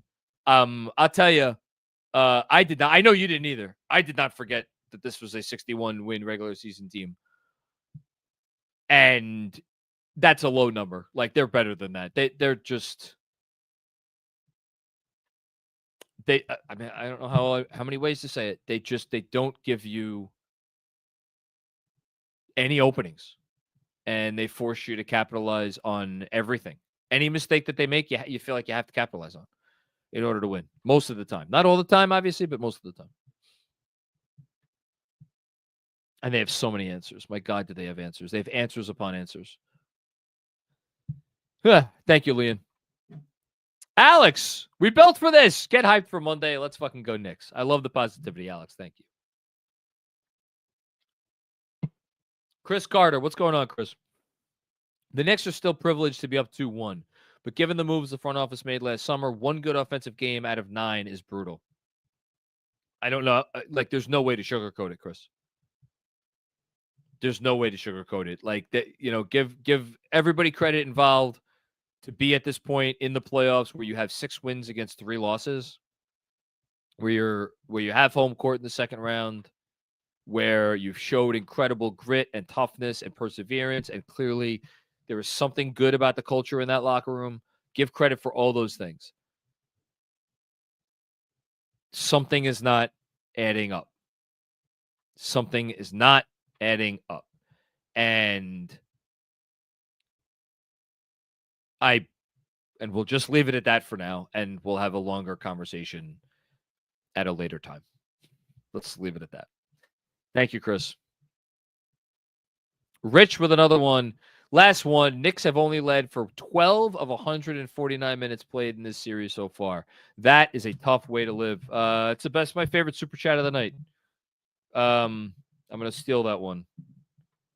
Rich McLeod. I just spelled your name wrong. Mac. I did the M-A, like lowercase m, capital C, like McLeod. No, that's very stupid of me. 12 of 149 minutes. Man. It's not what you want, is it? Thanks, Rich. Deadwords with another one. I can't help but go back to Hart's agenda comments and think it was meant for Cat. I've never seen someone look so out of it on defense like him. I don't think it was meant for Cat. I will just leave it at that and say that I do not think it was meant for Cat. 1. 2.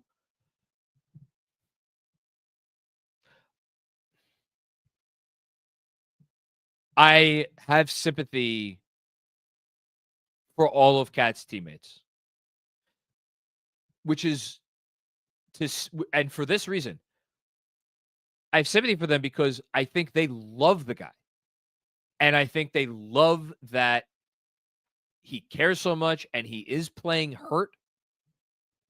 And he has played hurt. And he gives it everything in a way, in one way, he does give it everything he has. And he's like, I think he's a great teammate and all those things. And I just know in life, when there is someone in your life that you like, man, I like this person. I want to like, and I hate the fact that I am so frustrated by this aspect of their existence. And I think I got to think that that's how his teammates feel. I have to think so. Because, I mean, we're frustrated watching it.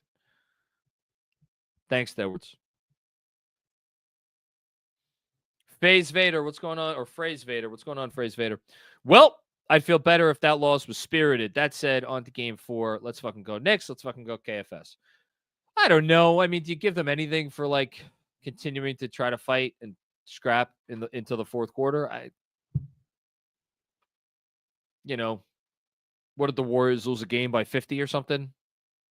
On their way to didn't that happen on their way to a championship? Like, in 2020, whatever it was, 22 or 20, I forget, one of those years. So like there's letting go of the rope and there's letting go of the rope. Look, I thought that, I actually think the Knicks I actually thought they let go of the rope more in the third quarter. Maybe even in the second half. They did better things in the second half, and I think that impacted the Celtics, but I don't think the Knicks.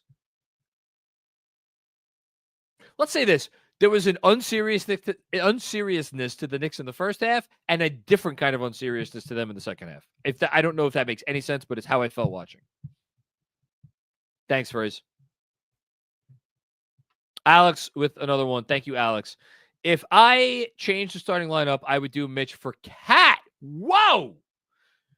We are fine when we can execute the switching scheme. We need Josh in for the first quarter on defense.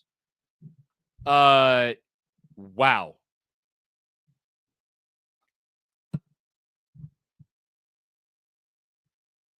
I mean, that would be...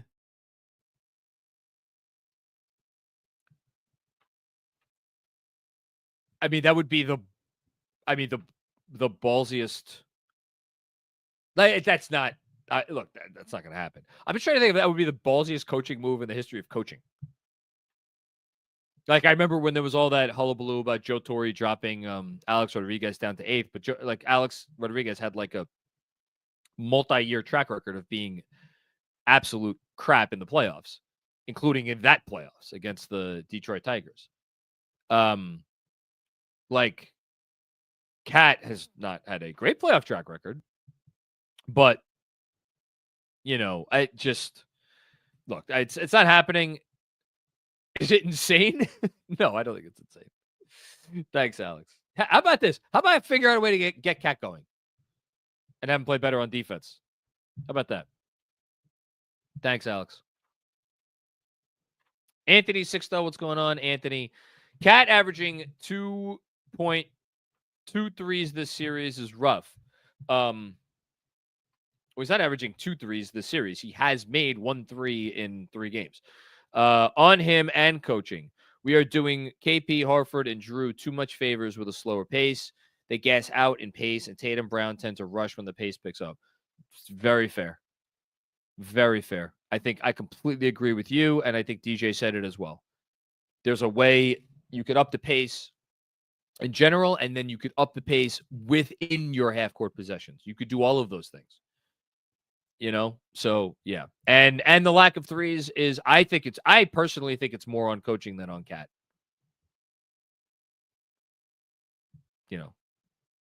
But that's me. Sam Garcia's dad. What's up, Ray? At the watch party with Sam, all I have to say is you deserve better on your birthday. Cheers. Well, thank you very much. I don't deserve anything on my birthday. I live a charmed life, and it's just a day. I promise you. It's just a day. Thanks, Ray. Appreciate you. Another one from Ray. I expected Boston to win game 3. Now the question is, do the Knicks pick themselves up and make it competitive? I mean, we've said it several times. We've said it several times, but we could really say it now. It's the defining game of this. It's the defining game of this season for sure. Without question, this is the defining game of the season coming up here at home.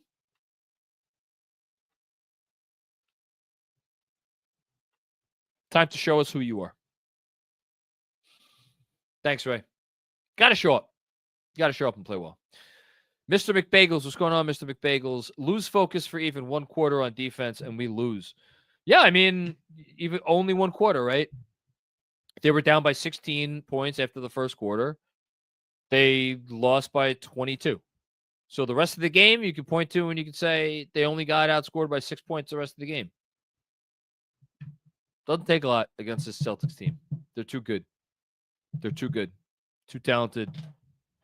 Too sure of what they have to do on both ends of the floor. Thanks, Mr. McBagels. Parrish Duggar with another one. Brunson knows he has to take 2 of these games. Yeah, I mean, I'm waiting for the Brunson game. Again, it's not fair of me to be sitting here waiting for the Brunson game or the Brunson games because he's not like the man just has. I mean, the man just has no space. But thus far in this series, let's see here.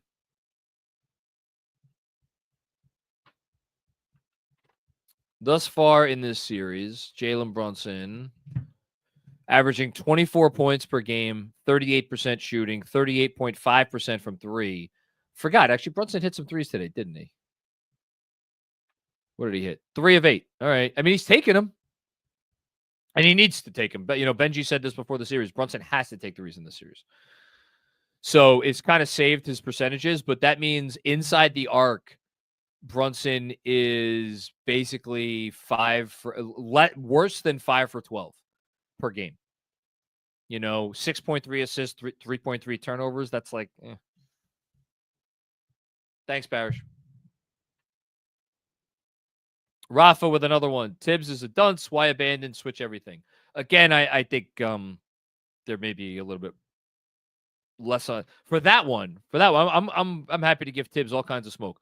I don't know if I'm giving him the smoke for that. Thanks, Rafa. Drazov, what's going on, Drazov? Our guys are road warriors. Take game 4 at the Garden and leave them in Boston in game 5. What a wonderful outcome that would be. Where do I sign up? Thanks, Drazov. Joseph J, what's going on, Joseph? Priced out New York's 6th man. New York hooligans sat at home. I think the crowd did their part today. No offense, Joseph. I think the crowd did their part. And I think the hooligans you're talking about, I think they've been priced out of Madison Square Garden for like over 30 years. Definitely since the 80s. Since before I've been a Knicks fan. Thanks, Joseph. Another one from Joseph. Playoff vacuum. Julius better than Cat so far. Step up, Cat. Yeah, that's not even a controversial statement. Yeah, Julius has absolutely been better than Cat. But here's the difference. First round, when Cat was off the floor, you felt it on offense. And I think that was a series where you needed Cat on the floor to open up whatever could be opened up against the Detroit defense. This series, it feels like a different series. I'm not feeling the same way. Not feeling the same way. Thanks, Joseph. John Leary, what's going on, John? The starters are minus 7.56 net in the postseason. Is that good? Doesn't sound good. Yeah, again, so like when I'm sitting here talking about doing something crazy drastic, it's not crazy drastic. It's really not, because it's not working. It's not working. It's not working. Thanks, John. Jason M. Speak of the devil. You can't have a bad starting lineup and no bench depth. Tibbs needs to change the starting lineup. We have seen Hart be an impactful player off the bench. He's your spark now. If you move him to the bench, he becomes your spark, which is what he was when he first came to this team, and they were running roughshod over the league. When he first came here and was coming off the bench. I don't know. I mean, again, I don't think he's going to do it. I hope I'm wrong. I think might be time. Joe Vogel, what's going on, Joe? Blowouts happen all the time in the playoffs. Cats Wolves team lost game 3 to Denver by 27 points at home after winning the first 2 in Denver. Yeah, I mean, that game didn't like the road team win like every game in that series? I'm trying to remember. Hold on.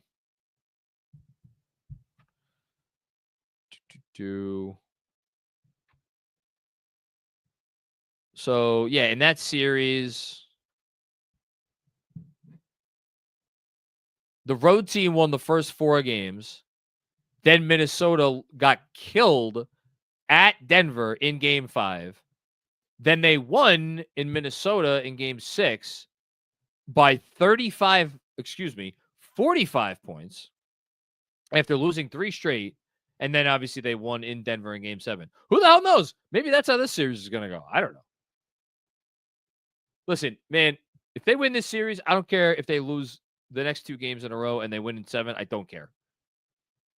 Win this series. Get 2 more. Jason Feldman, what's going on, Jason? Went to the game, switched from Miller to Bud Light, entering the 4th to switch the energy. On to game 4. Is it Shamit time? No, I don't know. I don't know that I don't know that I would go to Shamit. I think we see some answers. Like, I know Deuce hasn't gotten a lot of love in this series so far. Deuce played, what did he play? 19 minutes tonight? There's an argument that that's not enough. 20 minutes, excuse me. He was a -1 in 20 minutes. Again, deceiving because like the game kind of became a little unserious, but still. Thanks, Jason. Poe. Oh man, this is incredibly generous. Poe, I don't know who you are, Poe, but thank you, man. After a freaking loss like that. Happy birthday, John, and thank you for creating Knicks content that is second to none. You're spearheading something special for the Knicks community and can be relied on for level-headed takes, win or lose. Cheers to you and the entire KFS squad.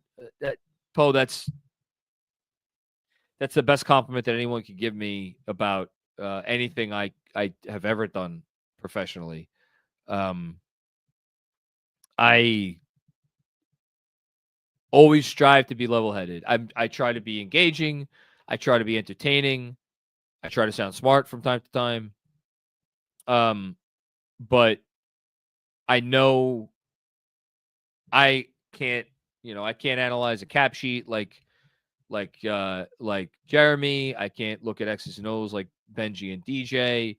You know, I don't have like, you know, Andrew with the, you know, bringing a certain verve and a type of energy. Like I can't do it. Like our whole crew, like what Jeff brings to the table and Sean, like those guys. I wish I had the quick wit that some of the members of our team have.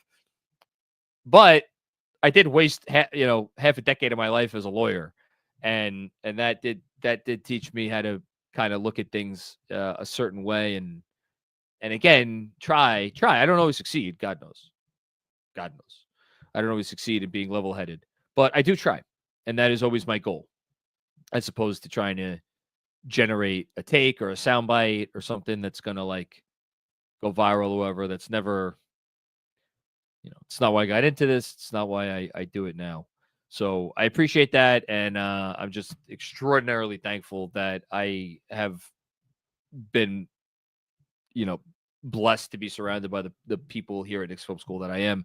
And that includes everybody out there watching and listening and the whole thing. So, it's, you know, again, I know they didn't win today, but I feel incredibly fortunate, you know, to be in the position that I'm in. Thanks, Bo. David Crockett, what's going on? David, you're too much. Forgot to wish you the happiest of birthdays, John. This community means so much to so many. That's the gift that you, GMAC, and a cast of many give to us all. Yeah, look, it's, you know, we all get to do our dream jobs doing this. So when I tell you that you give us back way more than we give, I mean it. And I appreciate the birthday wish. It was actually a delightful birthday up until the game. And honestly, the game wasn't even that bad because I watched most of the game. I watched a lot of it with my wife. And then we don't really get to watch games together very often. And then my daughters were sitting on the floor drawing pictures pretty much throughout the second half. And it's always a delightful to be around them. We got some wings earlier. Like I said, my daughter had a gymnastics lesson, which I love watching her do gymnastics. It's my favorite thing that I do. And I had a bagel with lox this morning for breakfast, which I never do, but I had one today, so that was good. So it's been a good day. It's been a good day. Robert W. Cross. I was wondering if you're going to chime in. Happy birthday, it's your boy John. It's a damn shame Legend of GMAC has you out here like this on your birthday. Go get yourself a cookie puss from Carvel. My wife got a cake from Mia's, which is a fantastic bakery over on Smith Street here in I think it's actually Borum Hill technically. Yeah, no cookie puss from Carvel, but nah, there's no place I'd rather be than doing this. I promise you that. Thanks, Robert. Mark Sable. What's going on, Mark? Thanks. Kev, you saved all these to the end. Happy birthday, John. You deserve a better game. That's fine. I'm all good, I promise you. But I'll take a 2-1 lead without a great Brunson performance. It's very true. And tell your daughter her Spider-Man was great. I will tell her that as soon as I'm off. I'm sure she's still up. Even though she said she was exhausted because she had to sleep over last night. And they apparently stayed up until like 2 a.m. I will tell her that. Thank you so much, Mark. And yeah, look, every one of us would have signed for a 2-1 lead, regardless of how we got there. So we're here. Now we just got to take advantage of it. Didn't do it today. Let's do it on Monday. Please. I beg of you. Thanks, Mark. Octopus Circus. Man, happy birthday, Macri. Thanks for always giving us an outlet after losses like this. Sincerely, the guy who always gets the trivia right at KFS parties, of course. Of course. Thank you. Thank you for contributing. Thank you for coming to the watch parties.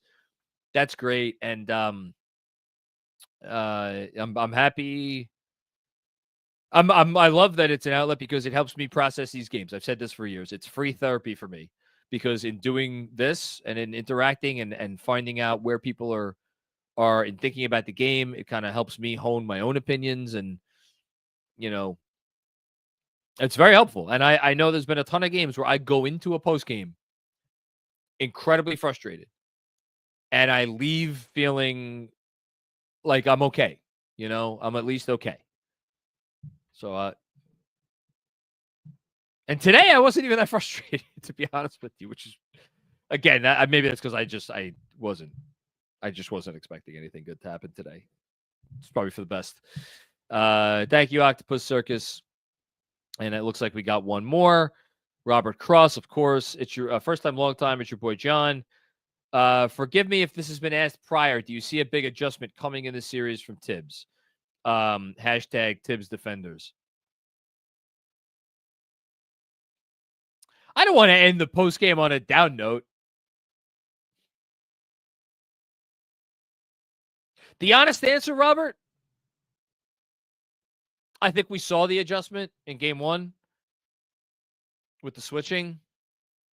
I think they'll be better at the switching moving forward. I don't think he's going to change the starting lineup, at least not for game 4. And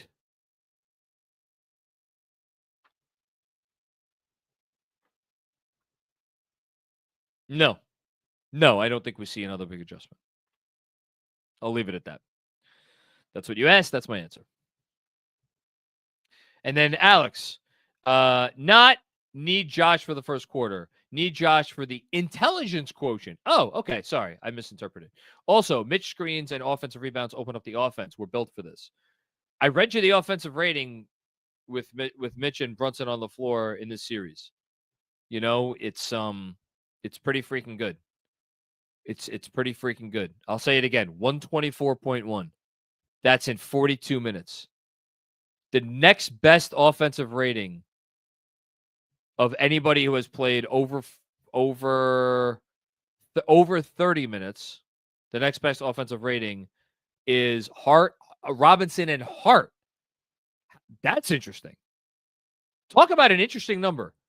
Mitchell Robinson and Josh Hart in 41 minutes in this series are a plus 25.1, 117.5 offense, 92.4 defense. Again, these are small sample sizes.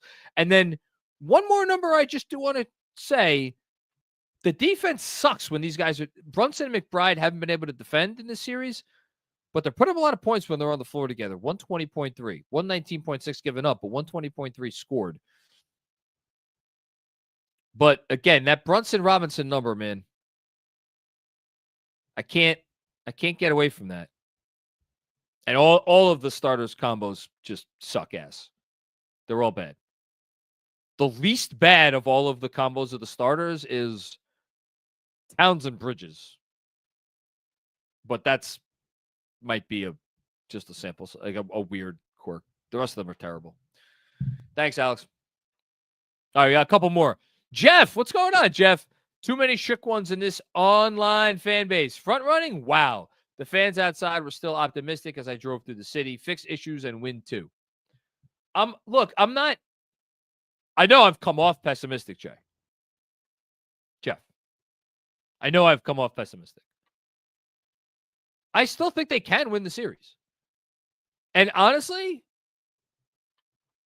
I don't know that I feel all that differently about their chances of winning this. Well, I shouldn't say that. Just in terms of how they played today and what we saw on the court, I don't know that I feel all that differently today that I did, yesterday. I'm just, before this game, I was waiting to see some more stuff on the offensive end. After this game, I'm waiting to see some more stuff on the offensive end. The difference being today, there was some Space Cadet stuff from Cat on defense that I trust, they'll clean up. And yes, I know, Jeff, you're not including me in this, but yeah, I don't feel all that differently other than the fact that, like, going into this game, you thought, hey, maybe they could win this one too, and they didn't. And now they have a little bit less wiggle room. So there you go. Thanks, Jeff. Jason M, happy birthday. Thank you, man. Jason, I know it doesn't sound like it sometimes when I snap at you, but I really appreciate your all your contributions to the halftime Zooms over the years, and you always push me, and I need to be pushed, and you push me in all the right ways, so it's good. Thanks, Jason. Precocious Salmon. What's going on, Precocious Salmon? Happy birthday, Macri. Thank you for everything you do at KFS. Makes these tough moments so much easier. Maybe we finally play well for 48 minutes on Monday. Precocious, when's the last time they've played well for a 48-minute game? Really, when's the last time they played well for a 48-minute game? Honestly, the probably the closest was the overtime loss to Boston on April 8th. That's probably the closest.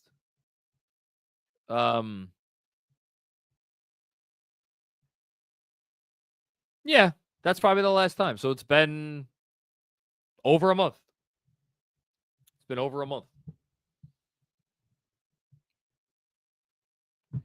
Seriously?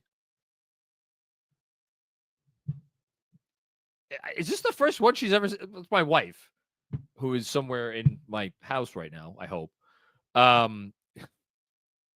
Dolores Guzmano Macri. Happy birthday to the best Nick content creator, husband, and daddy. We're at the park. Get your butt here. I don't know when you sent this in, but if this is the last super chat, I mean, are you in? No. You can't be at the park right now. It's dark out. When did you send this in? I don't know. As soon as I'm done, I'm going to come out of this office and I'm going to see where you are. If you're still at the park, then I'll come join you. Is this the last one? She sent it at 8:16. Maybe she still is at the park. Shit. Okay. Well, let me go to the park. Everybody, thanks for checking out another post game here at the Knicks Film School podcast, YouTube channel, all the things. Don't forget, like the video, subscribe to the channel, all that great stuff. I'm recording with Jeremy tomorrow morning. That pod will hit your airwaves or hit your feeds around noon, I think. Shout out to Fanatic Sportsbook, our presenting sponsor. Shout out to all the moms out there. Happy early Mother's Day. And again, shout out to all the Knicks fans who showed out today. This was not on you. Here's hoping we get a better effort on Monday. And lastly, thank you to everybody for the birthday wishes. I haven't been on Twitter today. I know Andrew sent a nice video and a lot of people responded. I promise you I'll get back to everybody. But just thank you very much. And just thank you. Really appreciate everything. I'll talk to everybody soon. Oh, here we go. Andrew Claudio, the Mets are down 4-0. This is all on me, folks. Because Andrew's at the Mets game. All right. It's okay. We love you, Andrew. All right. Thanks, everybody. Peace out.